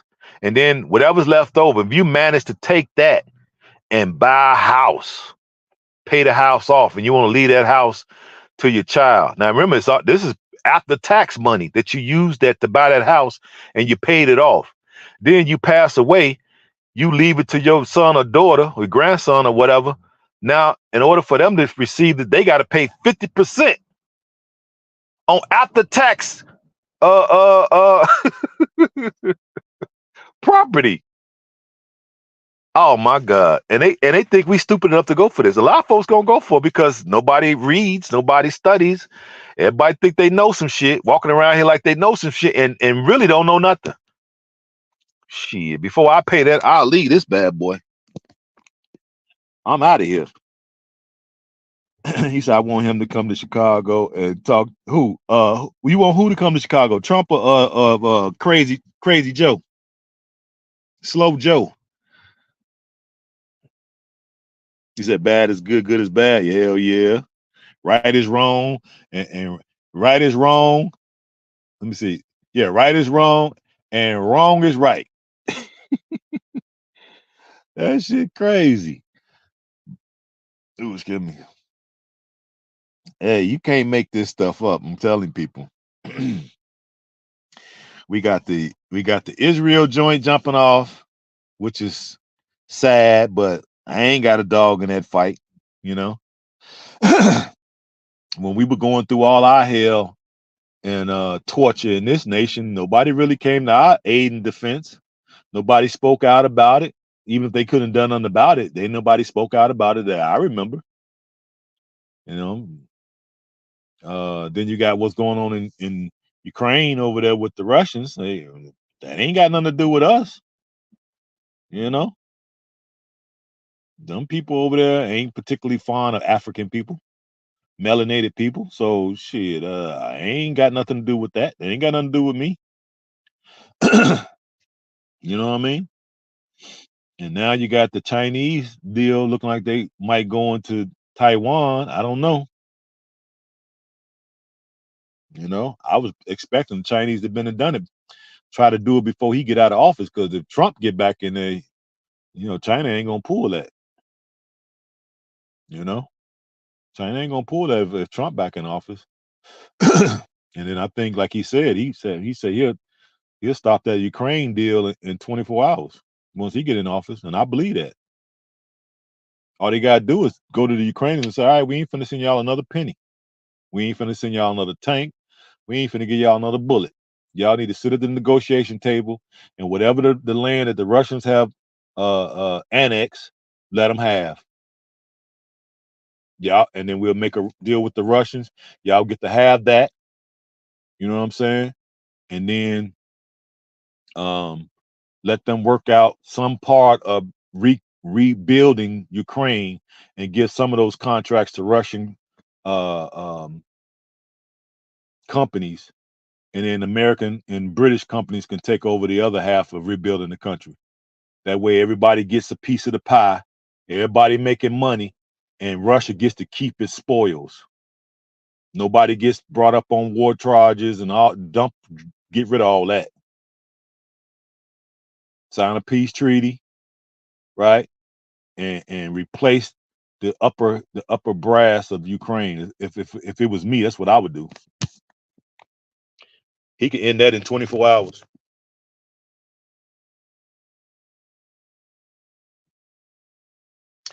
But they were saying Trump and Putin were talking about doing reparations.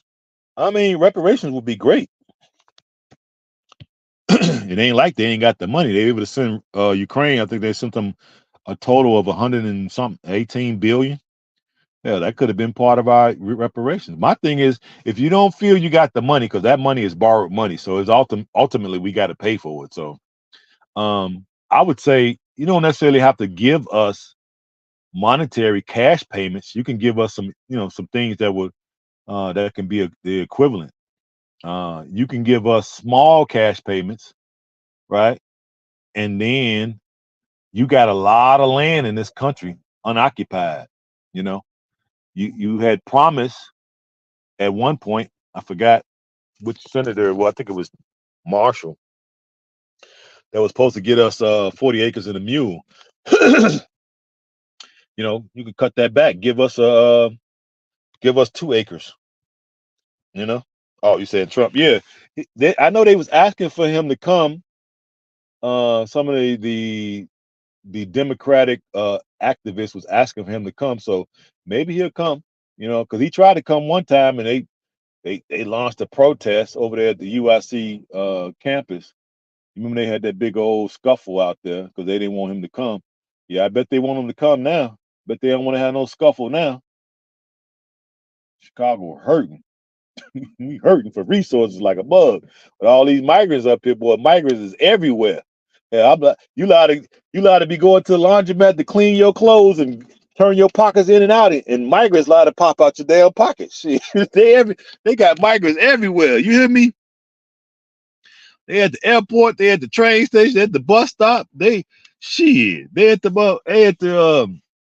bus station, at the police station, at the firehouse. They had abandoned schools. They had all the rec centers. They had the doggone gym at the field house of the park district. I'm like, God damn. Shoot. You go to the laundromat, clean your clothes, turn your pockets in and out, migrants fall out. What the hell? How you get in there? Who you from? You from where you from? Venezuela. How the hell you get in my pocket? You go in the other pocket, you pull out another migrant. God damn it, where you from? I'm from Honduras. Shit, boy, what the hell? Are you kidding me right now? But hey, this is what y'all voted for. You know me, I didn't vote for this mess, so don't put me in this. My name, what they say? My name, they say in Chicago. My name is Bennett. I ain't in this. I ain't in this. I didn't vote for this. I am not on board with none of this. You know? And the way I feel, if they vote or position or finagle some funny math to get this old fool in there again, I'm out of here. I just take my chances somewhere else. Fuck it. I'm done. Yeah, I'm out to just I already told the wife, like, hey, look, if this old fool get in there again, I'm gonna have to get up out of here, baby. You know. I'm like shit, cause crypto is looking to explode next year anyway. So, I got myself well positioned. So I think when I get a couple 100,000 in crypto, I think I'm gonna sell. I'm gonna sell that position, pay my tax, and take the rest. And I think I'm gonna go on, skate on up out of here. Sierra Leone, here I come. You know.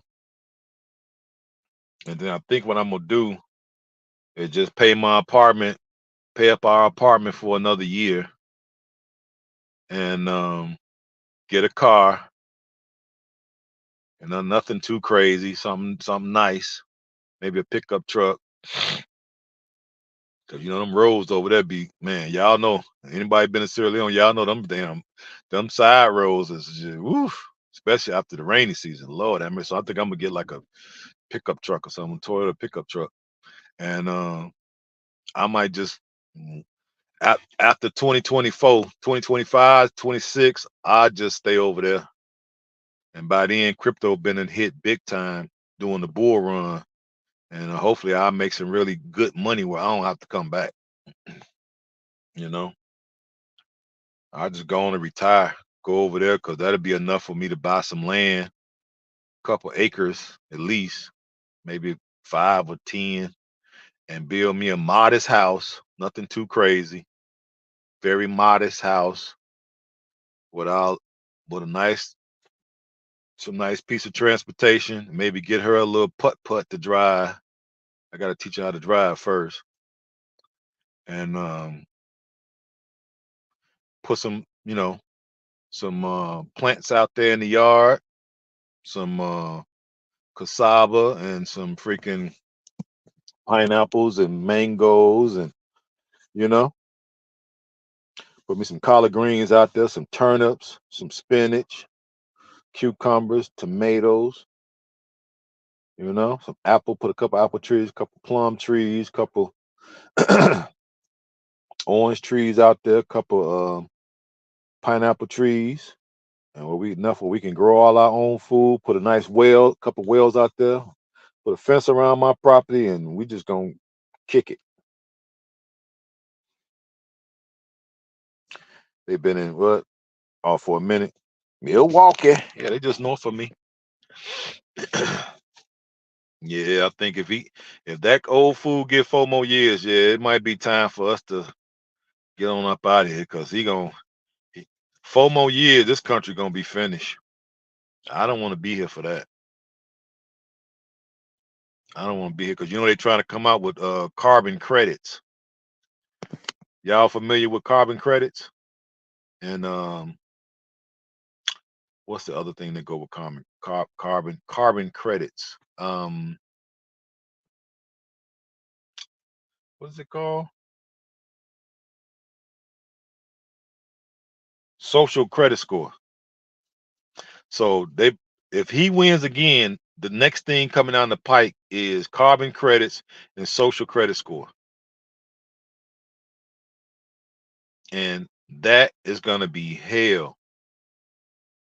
Now China has it, and they only showing the good parts of it. They not showing the underbelly, because the way that works is if you jaywalk, what they do is they put up, another 10 million cameras around America. So just imagine they're gonna put up another 10 million cameras all across America, maybe 20 million, right? And they're gonna tie it into this big network, and they're gonna implement AI to monitor, and that AI is gonna go through those millions of terabytes of video, and it's gonna scout for lawbreakers. So if you run a stop sign, it's gonna be recorded. If you jaywalk, it's gonna be recorded. If you throw some paper on the ground, it's gonna be recorded. Um, if you double park, it's gonna be recorded. If you're driving 1 mile over the speed limit, it's gonna be recorded. um, anything like that, and then it's going to assess a penalty, and you're going to get a citation sent to your phone, and that citation fee will be deducted automatically out of your bank account. That's what they plan on bringing here. That's the system they have in China. Now, what they don't show you is the underbelly of that.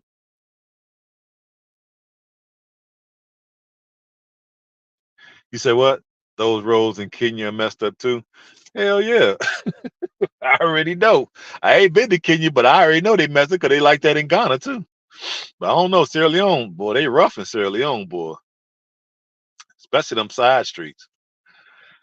But yeah, they'll take that money, they'll take that fee, the citation fee right out of your account.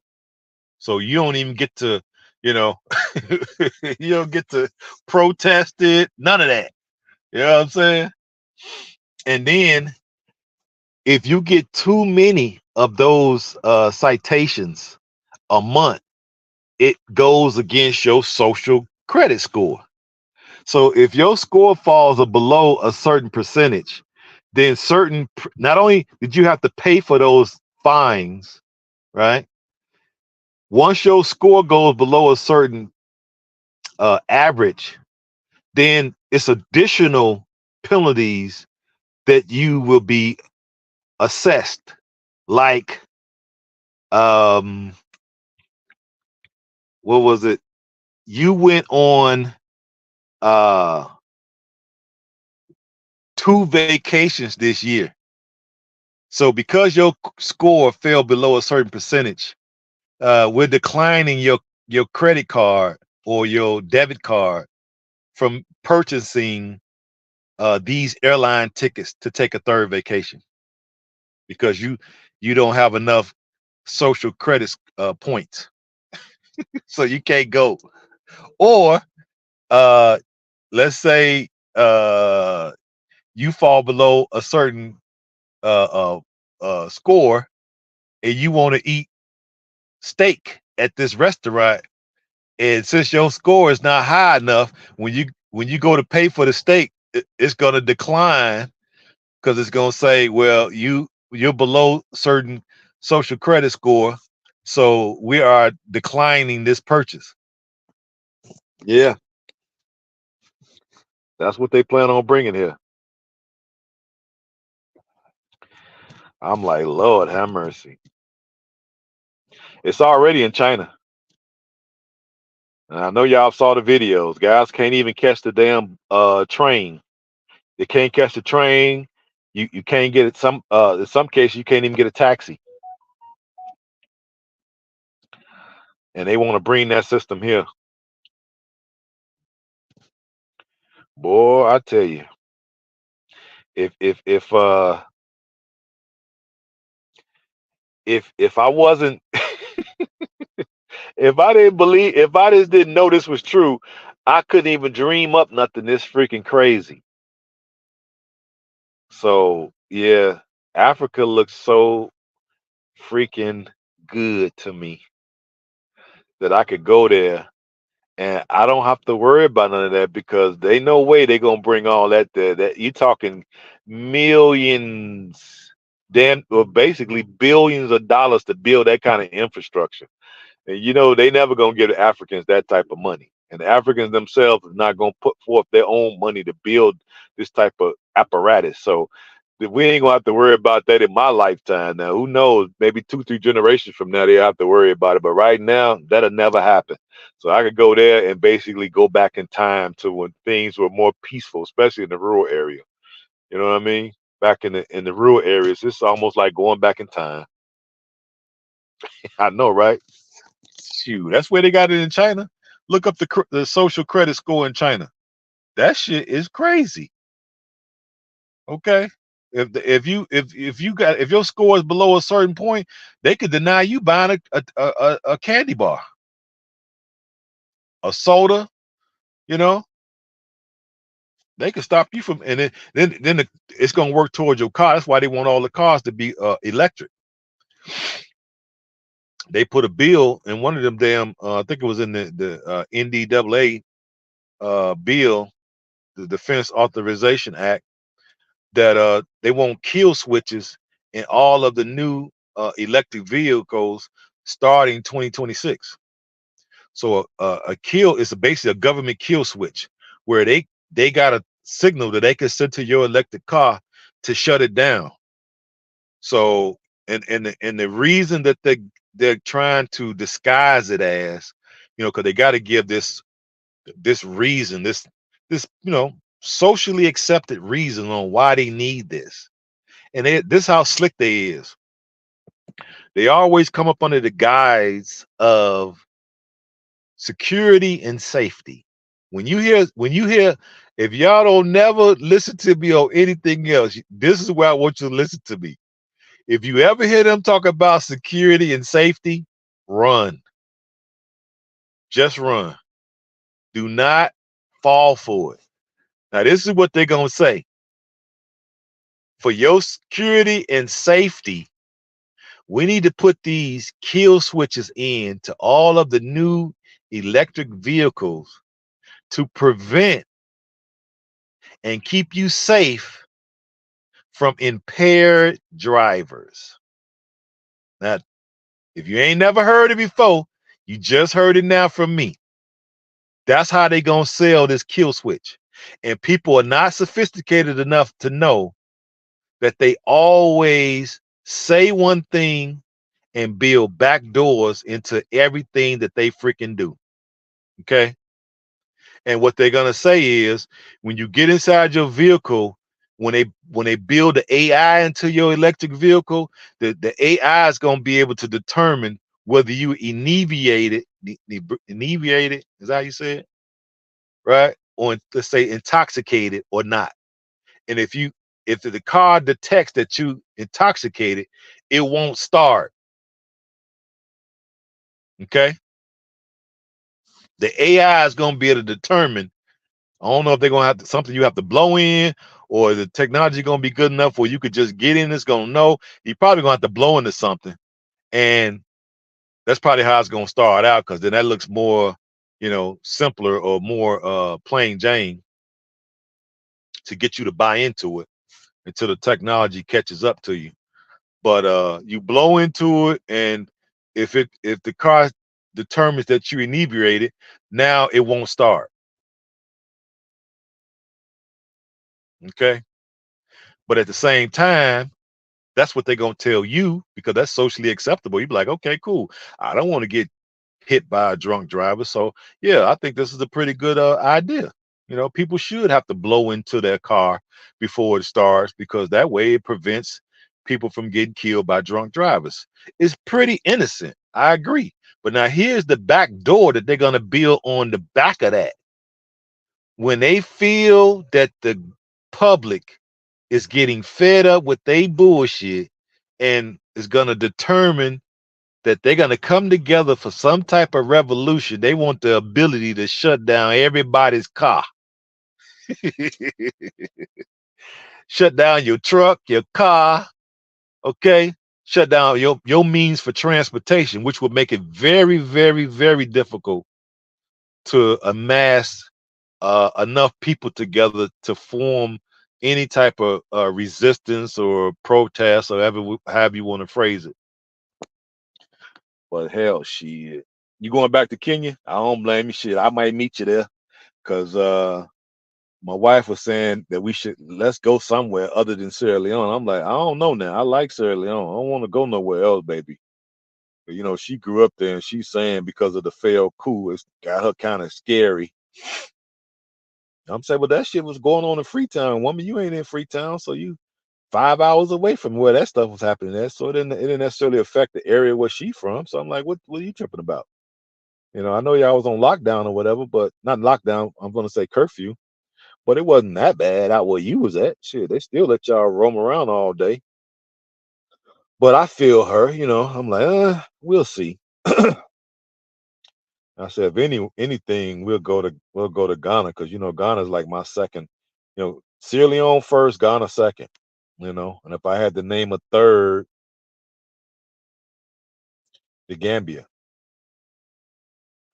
That'll be my top three countries. Sierra Leone first, Ghana second, the Gambia. And then outside of there, let me see. Outside of there, probably Tanzania. Because I didn't necessarily like Senegal. I didn't like South Africa, and I didn't like Nigeria. No shade to them. I just I didn't catch a vibe with them countries. Now, I mean, I fit right in Sierra Leone like a hand to a glove. Same way in Ghana. And the Gambia is kind of neutral. I didn't feel one way or the other about the Gambia. There was a few things I liked about it, so I could definitely go there. Then the Bag family there, then you got quite a few other folks from the states that's there, so I could see the Gambia working for me. But she's saying let's go somewhere else and set up. If we go anywhere else, it would be either Ghana or we'll go to Dubai. But Dubai is high. The cost of living is high, but the amenities, you know. Um, is outstanding. The healthcare is outstanding and it's cheap. That's the other thing. Their healthcare is good and it's inexpensive. The food quality is great. The infrastructure is great. The prices of gas were pretty reasonable, and the quality of service was good. So yeah, I could see staying there. Now the desert, of course, it's hot as a biscuit there, but over time, the body, we African folks, so we can adjust to the hotter climate. It's a hot, it's a dry heat too. It ain't that moist heat, not moist heat, but how do we normally say that? It ain't that humid heat. It's more dry heat. So after a while, we get accustomed to it because we got melanin in our skin. So our body adapt to that.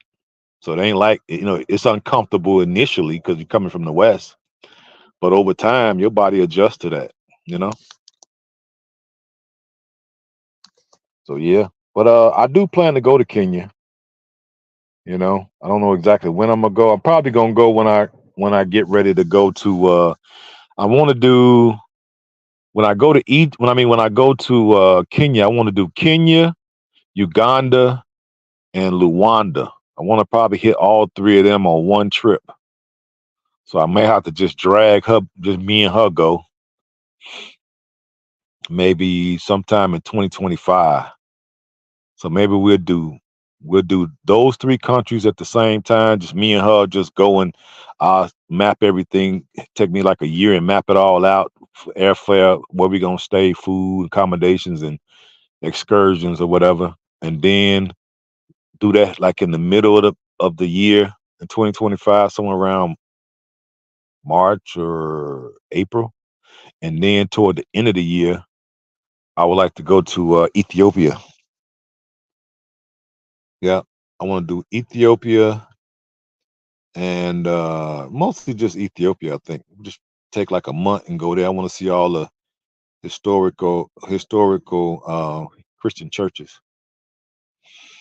And next year we scheduled for Sierra Leone, Liberia, and Egypt. So yeah, I got some trips ahead. Yep. And if I do really well in crypto come 2025, we might add in a couple others because she wants to go to Zanzibar. I already been there, but you know, um, I might take her. Maybe we'll go there for maybe we might go there for either next year anniversary. If things look good financially, maybe we'll go. Take like a week and go to Zanzibar for vacation for our anniversary. The end, because that'll be the end of next year, like December. So they give me a whole year to kind of plan and see if things gonna work out. Because she'll be flying from there And should I fly from there? Should I go over there first and fly from there to see if the price is like reasonable, or should I fly her from there and then I fly from here? Because the prices be like just all over the freaking place depending on where you leave from. You know, that algorithm. But I'm learning that you got to do certain little tricks. So I'm trying to learn the little tricks when you're trying to get these plane tickets, so the price just don't get freaking out of control.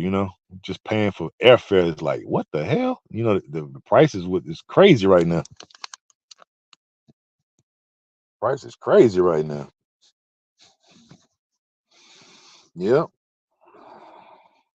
But yeah, man, this it's crazy, Sweet Berry. I know you sent me that video about old dude. Now I've listened to old dude before, but the shit he was talking about, yeah, he was all the way off base. I ain't no shade against what he was saying, other than the fact that he didn't know what he was talking about. He entitled to his opinion, but the stuff he was commenting on didn't make sense to me because you notice he didn't bring out none of the policies. Okay, that's what I want to hear him touch on. Explain to me how is this border thing helping? Okay, if he voted Democrat, what I would like to know is how you voting for this open border policy. How is this helping America? I want him to explain that to me. Okay, and why is it tens of thousands coming across every day now, across all of the certain choke points throughout that border situation between Texas all the way up to California. So you got various spots where people are coming in by the thousands. So explain to me that, okay? Explain to me the state of job loss. Why are we having so much job loss? Explain to me why inflation is so high. Explain to me how we manage or mismanage two altercations up under this president's watch. Explain to me why the fuel prices is this high under his 3 years of leadership. Explain to me his crackhead son and his business dealings with the Russians and the Chinese when he clearly was a crackhead. And why was he in charge of these um, major businesses and he's a known crackhead? Explain to me that you basically been caught helping your son in these business dealings, but then you lied and said that you had nothing to do with it. It's coming out that you did. So explain to us, right?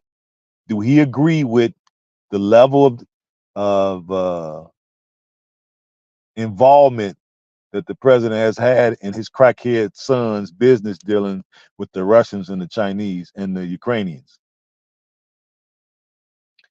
Okay?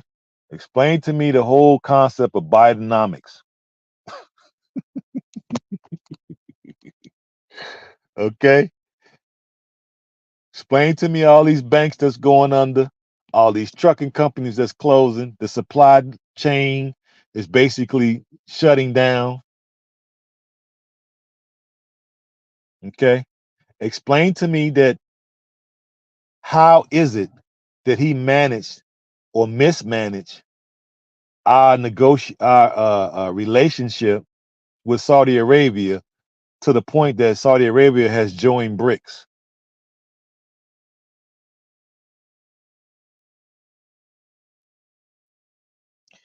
That's what I want to hear him talk about. I don't give a damn about the age. I don't give a damn about popularity. I don't give a damn about mean tweets.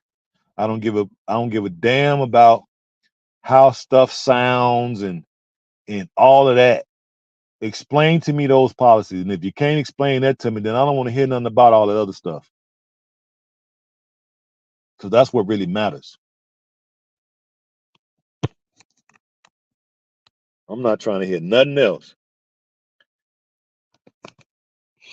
age, popularity, who said this and what they don't want. Okay. And I don't want him to say nothing about Trump. Tell me about these policies. And once he answer all those questions to somewhat my satisfaction, and then after you do that, I open up the flow and you could tell me how much you don't like Trump.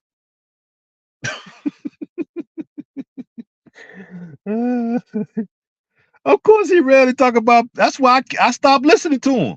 Okay. He keep talking about he's 65. Just because you're 65 don't mean nothing. That don't mean nothing to me. What means something to me and what will make me give you ultimate respect when you throw out your age, if you could articulate to me things that really mean something to us as people or as black people, however you want to frame it. Explain to me why we are in this condition after voting for the Democrats for 50 years. Now, if you can explain that to me to my satisfaction, then your 65 years I will yield to them. And if you can't explain to me why we in this fucking position after voting for Democrats for 50 years, you need to shut up. When he started talking about we need young people to come in, yeah, that's where I agree with him at. You need people like me to come in, and for people like you to sit down. Shit, you need some real young talent to come in, and we ain't that far difference in age. But when it comes to mentality, and when it comes to this type of subject matter, yeah, I might be 65, and you a lot younger than me. Shit. And I'm just being, I'm just joking because I ain't got nothing against him. I've listened to him before, but like I said, at a certain point, I kind of tuned him out because I was like, some things I can't rock with because he's too far off. You know what I mean? Now, when he was talking about we need young blood and young people to come in, now that I agree with when you got people who know what they talking about, but at the same time, you need people with age because with age comes wisdom. You can't have no because even though the presidency, the age, I think it's what, 40, 42, or whatever it is, 43, 44, something like that. I think it's 40, right? That's too young. Okay. So to me, you need to be somewhere around 55 to 75. I think that's the right age. The right range for to be the president. So, and that's if you at 70, if you're at that older age with relatively good health, you know. So that's what I'm looking. If he goes into that bag about age, let's do it that way. You know what I mean? And then surround yourself with a cabinet of younger folks in their 40s, 50s, 60s, and 70s. That way you crossing several generations. Fill your cabinet, fill your executive boards, fill your press corps. Your speech writers, fill them with younger folks, so that way your wisdom can balance out these new innovative ideas coming from these young folks, because some of these ideas are dangerous and detrimental, right? And they need to be balanced out with wisdom, and that comes from age. So I can't necessarily rock with him um when he was talking about that age piece. I'm like, I don't know. You need a mix of both. It's better to go across 4 generations, 40s, 50s, 60s, and 70s. That's 4.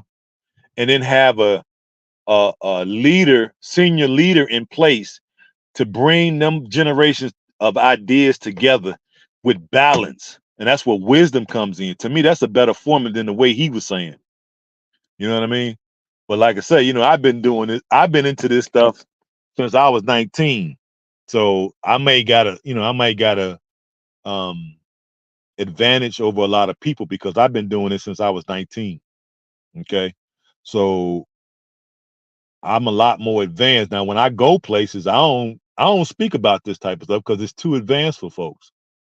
You know what I mean? It ain't like I'm tooting my own horn. It's just that I realize that when I go places, people start looking at when I used to talk and wasn't really caring so much, and I wasn't really observing how people were looking at me. But when I started talking like this, people's face would be, all contorted, and I used to like, what you like? In my mind, I'm speaking simply enough, so I'm thinking that you clearly understand what I'm saying, right? But then when I realized, like, folks, is this really going over people's head?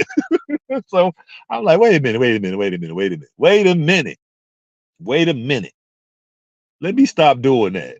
You know what I'm saying? So now when I go places, I just shut the fuck up. I don't say shit. You know what I mean? And if you ask me that what I because I've spoke so much in the past, you know, uh people every now and then people will call me and ask me for my opinion on stuff. They don't call me so much now because I don't know. I think I'm intimidating to a lot of folks, so now they don't want to call me. So now I used to get calls all the time. They'd be somewhere where I ain't there, and they'll be having a discussion on a particular topic, and they can't make a determination who's right, who's wrong. So they'll call me to say, "All right, well, what do you think? What would you do, or what would you say, or what do you think?" And they'll give me the scenario, and I tell them, and then you'll hear somebody back. I told you this way. Somebody be agreeing with, because I'm like a third neutral party to the conversation.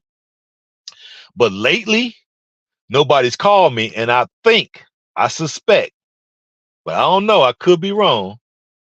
Okay, I'm often wrong, but this I don't know. But I'm thinking the reason why people don't call me now is because I was right and they was wrong when it comes to this, you know, Trump Biden thing 2020. So I think now is the reason why they don't call me. 35? What? Hell no. No.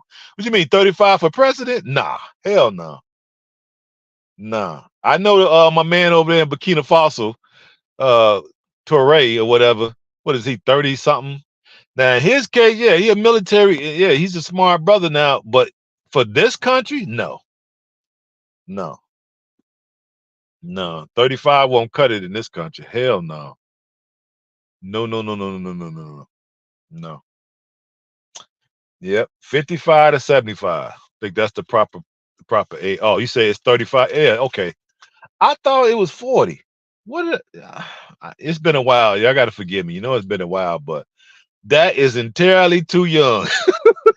Fuck out of here. 35? Hell, dudes now and ladies now 35 can't even, hell, they can't even make a salad correctly. You know what I'm saying? Hell no.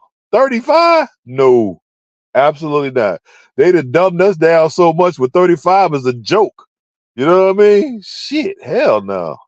Oh, if 35-year-old know how to ride a bike correctly. Shit, you know? No, sir. No sirski. As they say. No sirski. Hell no. 35, no, sir. Absolutely not. I wouldn't even, hey, if somebody got on the ballot 35, I'd laugh my damn face off. Hell no. No. Ain't no way. No way. Sorry. That might be the criterion, but no way. 35 is entirely too young. Hell no. Woo. But anyway, yeah, you gotta if you sit over there in his conversation in his lives or his in his chat, Sweetberry, you gotta ask him to start bringing out the actual policies that black folks can get behind. Okay. The policies are not gonna be made exclusively for us, but we can get behind certain policies that's designed to move, the albinoid devil community forward. And certain policies that move their community forward, if we got behind them or if we took certain aspects of what they're doing, it can actually benefit us. Like for instance, I'm basically in the chemical and oil and gas business. So if he turns the pipelines back on, which would cause the country to drill, that means that if people are studious enough, you could put together right? A business to broker those deals for trucking companies, or you can be a trucking company where you can start a company where you can haul those that oil, or if you had enough uh networking where you can start a company to actually drill for oil. He just said he's going to open up the floodgates, and his exact words were drill baby drill. So it's going to be all kind of new companies going to spring up because of that. So since we know that's what he said he's going to do, and he's got a track record of actually doing what he say, and that's he going to do that by executive order. So he don't even need Congress for that. So we know that's a guarantee he going to do that, and he's already showed and proved that he'll do that because he done it already. Okay, so once he turned it back on, and we know he gonna turn it back on, industrious Africans and African Americans need to get businesses that's either directly um directly influence that market or interact with that market, put themselves in a position to get that money. That's what I'm talking about. But you know, I'm a little bit ahead of the curve. you know. You did that in Kenya? Oh, okay. Google it. Yeah. So that's what I'm saying. I'd rather get behind that because Joe, if you notice when Sleepy Joe was running, he really didn't talk about he tried his best not to talk about policies. He said he was gonna get rid of that student loan. You see, that couldn't go nowhere. He ain't had the power to get rid of that. And now they gotta pay. And I heard they had to start paying, I think October 1st, I heard. And I heard that so many millions of Americans haven't even begun to pay, and they behind already. They in arrears already. You add that with people losing their jobs and inflation. You got the rent increase. You got all the evictions. I heard it was like, matter of fact, I think it was 17,000 evictions in Chicago. Let me see how many evictions currently for the Chicagoland area. Let me see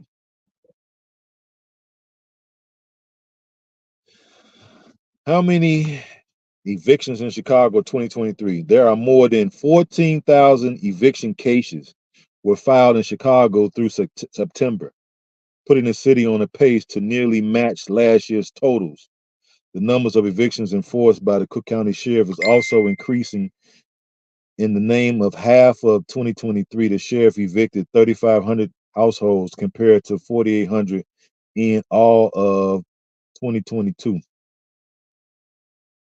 So we basically got 14,000 eviction cases been filed in Chicago for this year. You going to sleep? All right. Blessings. Thank you for joining me. Yep. 14,000 cases have been filed. And this is as of September of this year. People are not paying their rent. I told my guys that got property in Chicago still, shit, they were like, one of them called me like, man, you want to buy a building? Hell no. Nope. I ain't trying to buy no property in Chicago. Nope. I'm done with that shit. Hell no. Because people are not going to pay, especially now. Not now. And I heard it was more than that in Atlanta. Let me see what it says in Atlanta. Down there where Mr. Lofton at. Let me see. How many evictions in Atlanta area? 72,600 evictions. According to Atlanta Tribune, the metro Atlanta area is experiencing an eviction crisis. Since January 2023, 72,600 evictions have been reported in the metro Atlanta area. 72,000 evictions in Atlanta. God damn. Bidenomics, huh? Bidenomics. Ain't that what he said? Bidenomics. It's really working.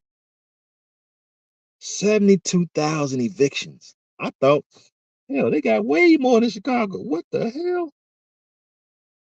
Since January 2023, 72,600 evictions have been reported in the metro Atlantic area.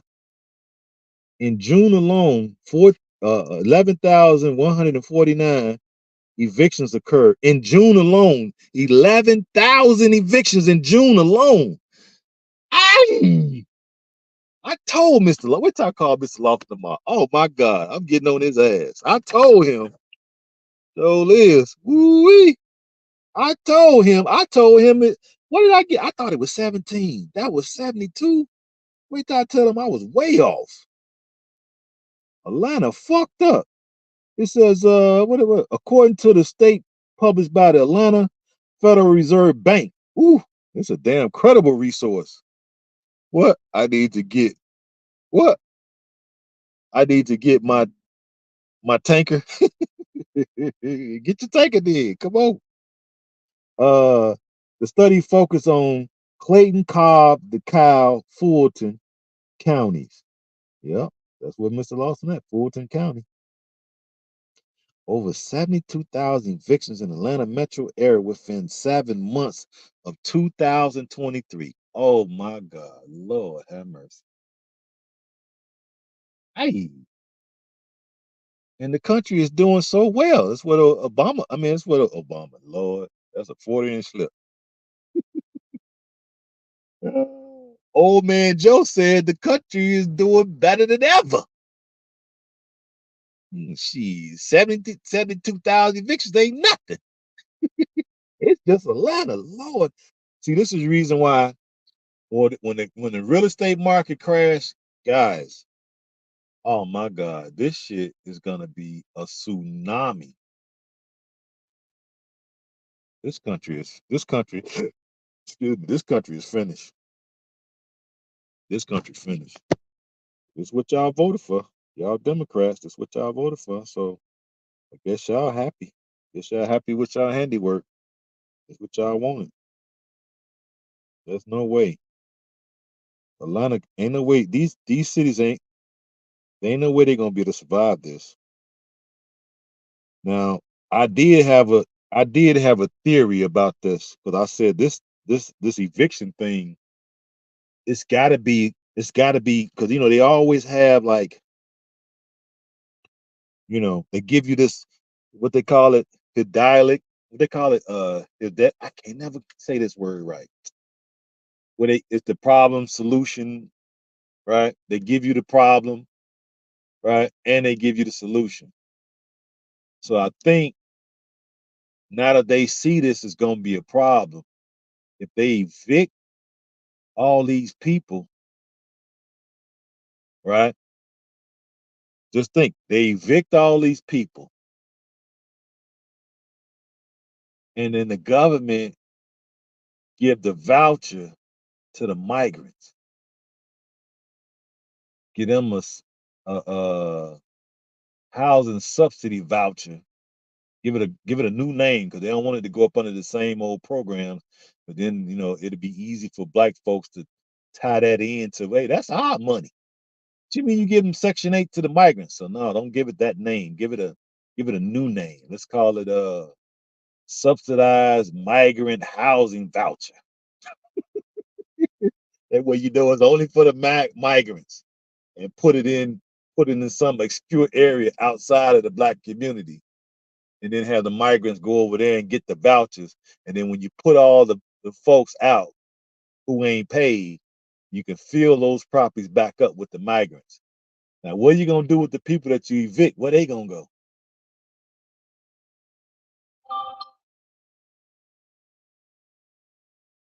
I got one idea where they can go.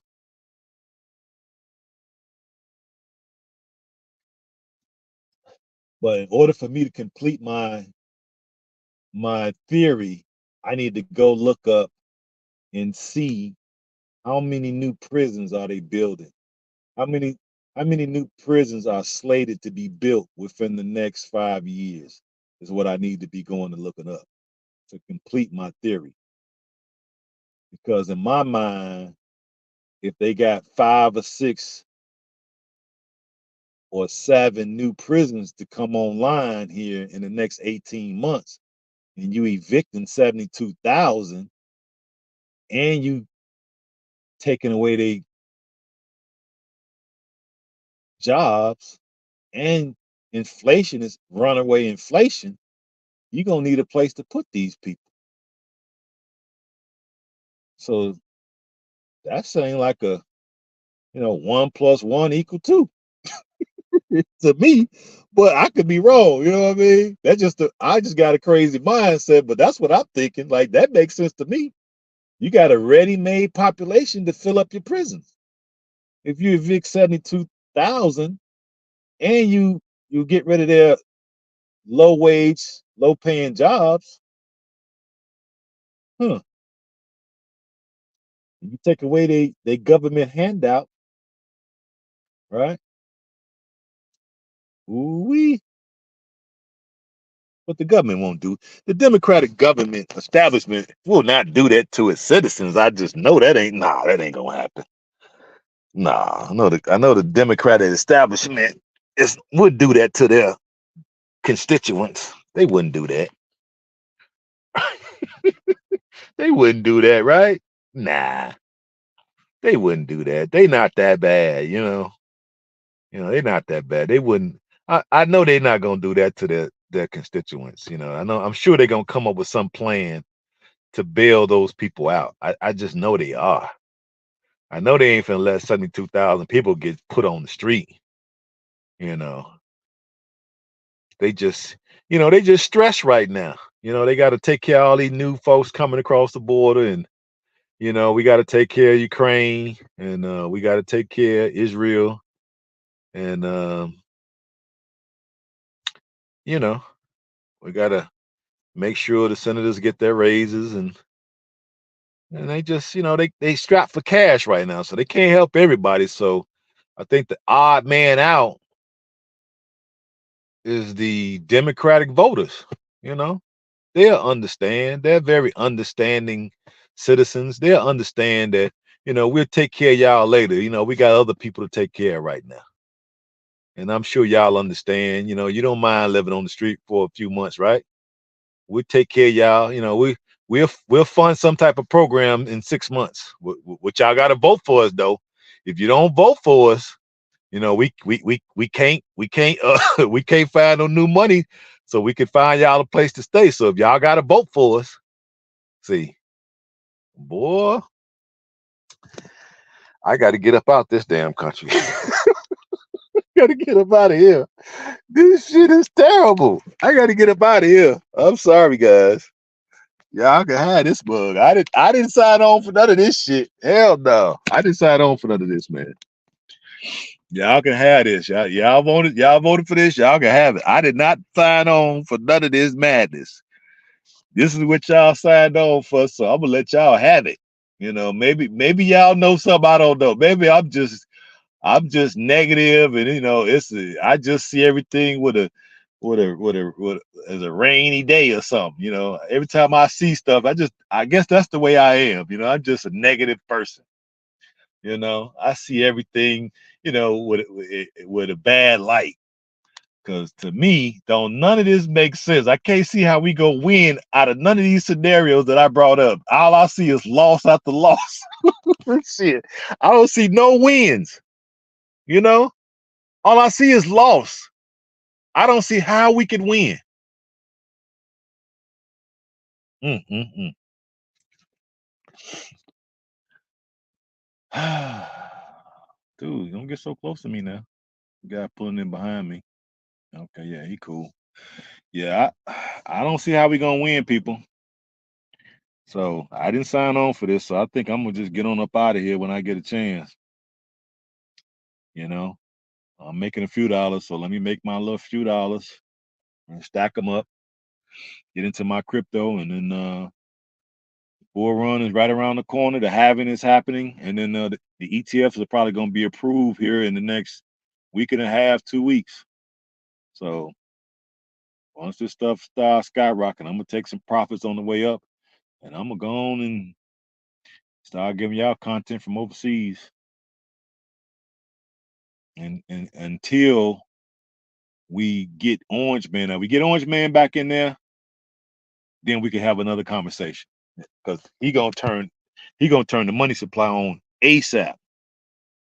So we need him to get back in there so he could turn everything back on, start, you know, deporting people who shouldn't be here. If you want to come the right way, come correct. Get rid of the ones, all this, you know what I mean? And turn this the spigot back on, fire up the doggone drilling machine so we can drop this fuel prices. That'll drop the food prices, right? And that'll put more money in people's pocket. And then you get more money, you want to spend it, which will increase consumer spending, which will increase raw materials, which will fire up the factories again. You can get people jobs now, and then people will be able to pay their rent, and now they'll know that they actually got to pay. Yeah. So people smart. They might want to vote for Orange Man this time around. Just for your interest, not because you falling in love with him or anything. You know what I mean? Vote your interest. The things that he's gonna do, is it gonna benefit you? Yeah. The way I look at it, because if he turn the pipeline drilling back on, that helps me tremendously. Shit, I could leave what I'm doing and go work in the oil fields for a year and make shit 500,000. I heard guys in the oil field, you run a whole year hard, you can make 500,000. Shit, I'll have to pay what? Probably 20, 30% of that in taxes, which is 150. So that'd mean I'll clear 150. I'll clear 350. Put 50 away for maintenance. So I end up with like 300,000 cash. Yeah, I might say shit. I'll call my manager. Hey man, I'm gonna take 6 months off. Matter of fact, I'm gonna take a year off and go work in the oil fields, and after a year come back if I want to, or I may stay out there for a couple years. Shit, make me about 600,000 liquid, and then take that over to Africa. And I definitely won't have to come back with that kind of money. I won't even need crypto to explode to do that. You know what I mean? If they explode while I'm in the oil fields, oh yeah, shit. That's an easy million something dollars. But we got to get Orange Man in there first before any of that is possible. Shit. We can't even dream like that until we get him in office first. You know what I mean?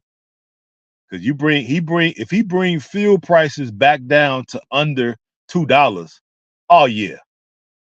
Hell yeah. Because right now it's running right at 4. Most places I go, it's a little bit over $4, 4.17. If he could bring it under $2, oh yeah. And if he could do that within the first 90 days to 120 days, that's about how long it would take if he turned it on to catch up to us. It'd probably take about 4 months before we get that. So we'll catch that right at the summer. Ooh, yeah. Hell yeah. 2025 summer, and the fuel prices go down to under $2. Oh yeah. Yeah, this country would be rocking. Most of the guys that's out here losing these jobs or whatever can get their CDLs and come into it, because we're gonna need probably shit 100,000 new truck drivers right off the bat. And I'll take my ass over there, sure will. Hell yeah, be running down probably down in Texas. I want to be in a hot state, so I'll go down to Texas and run out of oil fields in Texas and get that money. Hell yeah, because if he been in office for 4 years, I'll go down there and work them oil fields for 4 years and come up out of there with shit a million two in 4 years net, after taxes is paid, after maintenance is paid, tires, fuel, all that, and come out of that sucker in a year and I mean 4 years with a million plus, million two. Yeah, I need that. I ain't thinking about uh Sleepy Joe and his crackhead son. Hell no, they got to go. They gotta go. Hurry. I called my manager, hey man, it was nice, but I gotta go. you know, take a leave of absence or whatever I got to do because I always want to keep this line of communication open because I never get a good situation like this where everybody over here is black, you know. So I would hate to lose this, but at the same time, if they can't match that money, which I know they can't, I think I'm gonna have to go to them oil fields. Hell yeah. And everybody, and look, the thing about it, all us drivers out here is praying.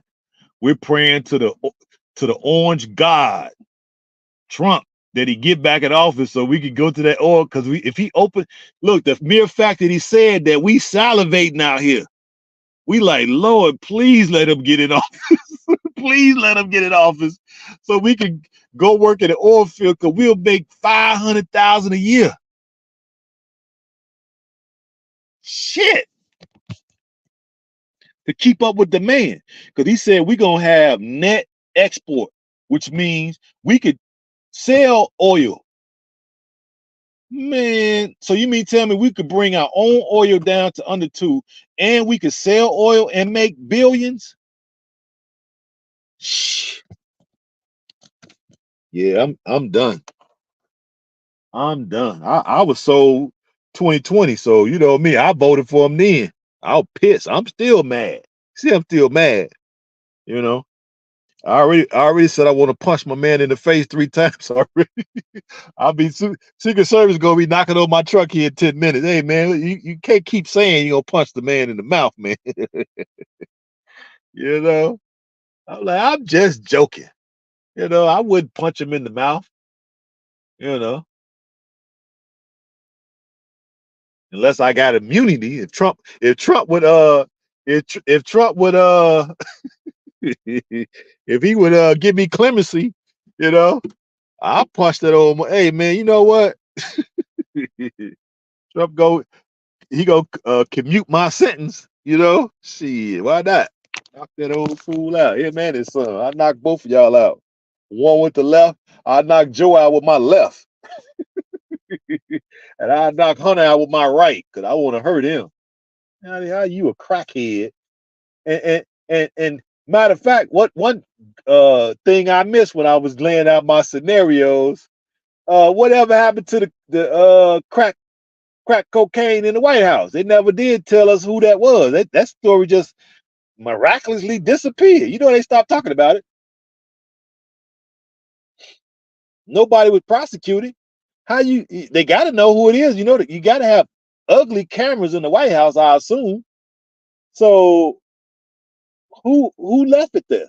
I'm sure they got it on camera. They know who it is. Why we don't know? Why ain't nobody prosecuted? And why y'all ain't said nothing else about the story since? See, this is what I'm talking about. But you know, Democrats can do what they want to do.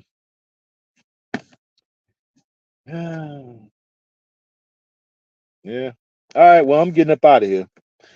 It's 10 o'clock now. Let me get me some rest. Y'all making me upset even talking about this mess. You know what I mean? I be having to hold this stuff in. I be calling Mr. Lofton, but we be going back and forth at it all day. I'll be like, man, this, but we on agreement with a lot of stuff that we're talking about. We be on agreement because he's seen a lot of stuff too, and he agree. He be like, yeah, man, this stuff is out of control. They got this country out of control, and now he got his tanker license now, and tanker endorsement, and now he's driving tanker. So yeah, he sees it. He sees how tough it is out here. He just got hired. He see how tough it is, but I told him you just got to struggle through it. Why we got to deal with this dude? We get him up out of there, then Trump gonna turn on the money faucet, and we gonna be good. That these loads gonna be paying good, and if push come to shove, shit, we go work in the oil field. I said I get the hookup because I got more seniority, and then guys have, I know what questions and how to talk to people to get in it, so I can get us in. I just got to see if he gonna get in office first. If he get in office, I'm gonna convince him and my son and myself to go to the oil field. We can all run out of the oil field. Sure can. We're gonna get this money. Hell yeah. All three of us can get in 4 years here, we can make 3 million collectively. That's after taxes, after maintenance, after all the expenses. Hell yeah, we gone. Take that over to Africa and shit. We can buy us 200-300 acres. Start building our little city we want to build. But anyway, let me go. I'll I ain't been coming on lately because it's just so much going on. But I guess I may have to and bring people up so y'all can talk about it, so you can see where y'all at with it. Cause hey, listening to that old dude, I wanted to come up on there so bad, but I'm like, yeah, he wouldn't do nothing but get upset with me. That's all he would do. He would, because he got that type of temperament, you know. But anyway, holla back at y'all. Y'all can always get at me on the Cash App. It's in the bio, right? It's in the description. And you want me to talk about something, send me an email, you know, and send me enough to buy a sandwich. And I'll talk about it. Put y'all on the straight and narrow. Get y'all mind right, because this shit, you can't say I didn't warn y'all. You look back at my videos 3-4 years ago and see that everything I said is exactly what happened. Like I got a crystal ball, huh? Yeah, right. Well, let me get up out of here. Love y'all. You know, try to keep your head above water. I know it's hard. Just keep paddling. Don't let it get over your head. And I say really reevaluate your voting practices and give Trump a true look, because I think this the man for the job. I'm almost guaranteed that's what it is. But it is what it is. But I'm gonna get up out of here. Peace and hair grease, love and life.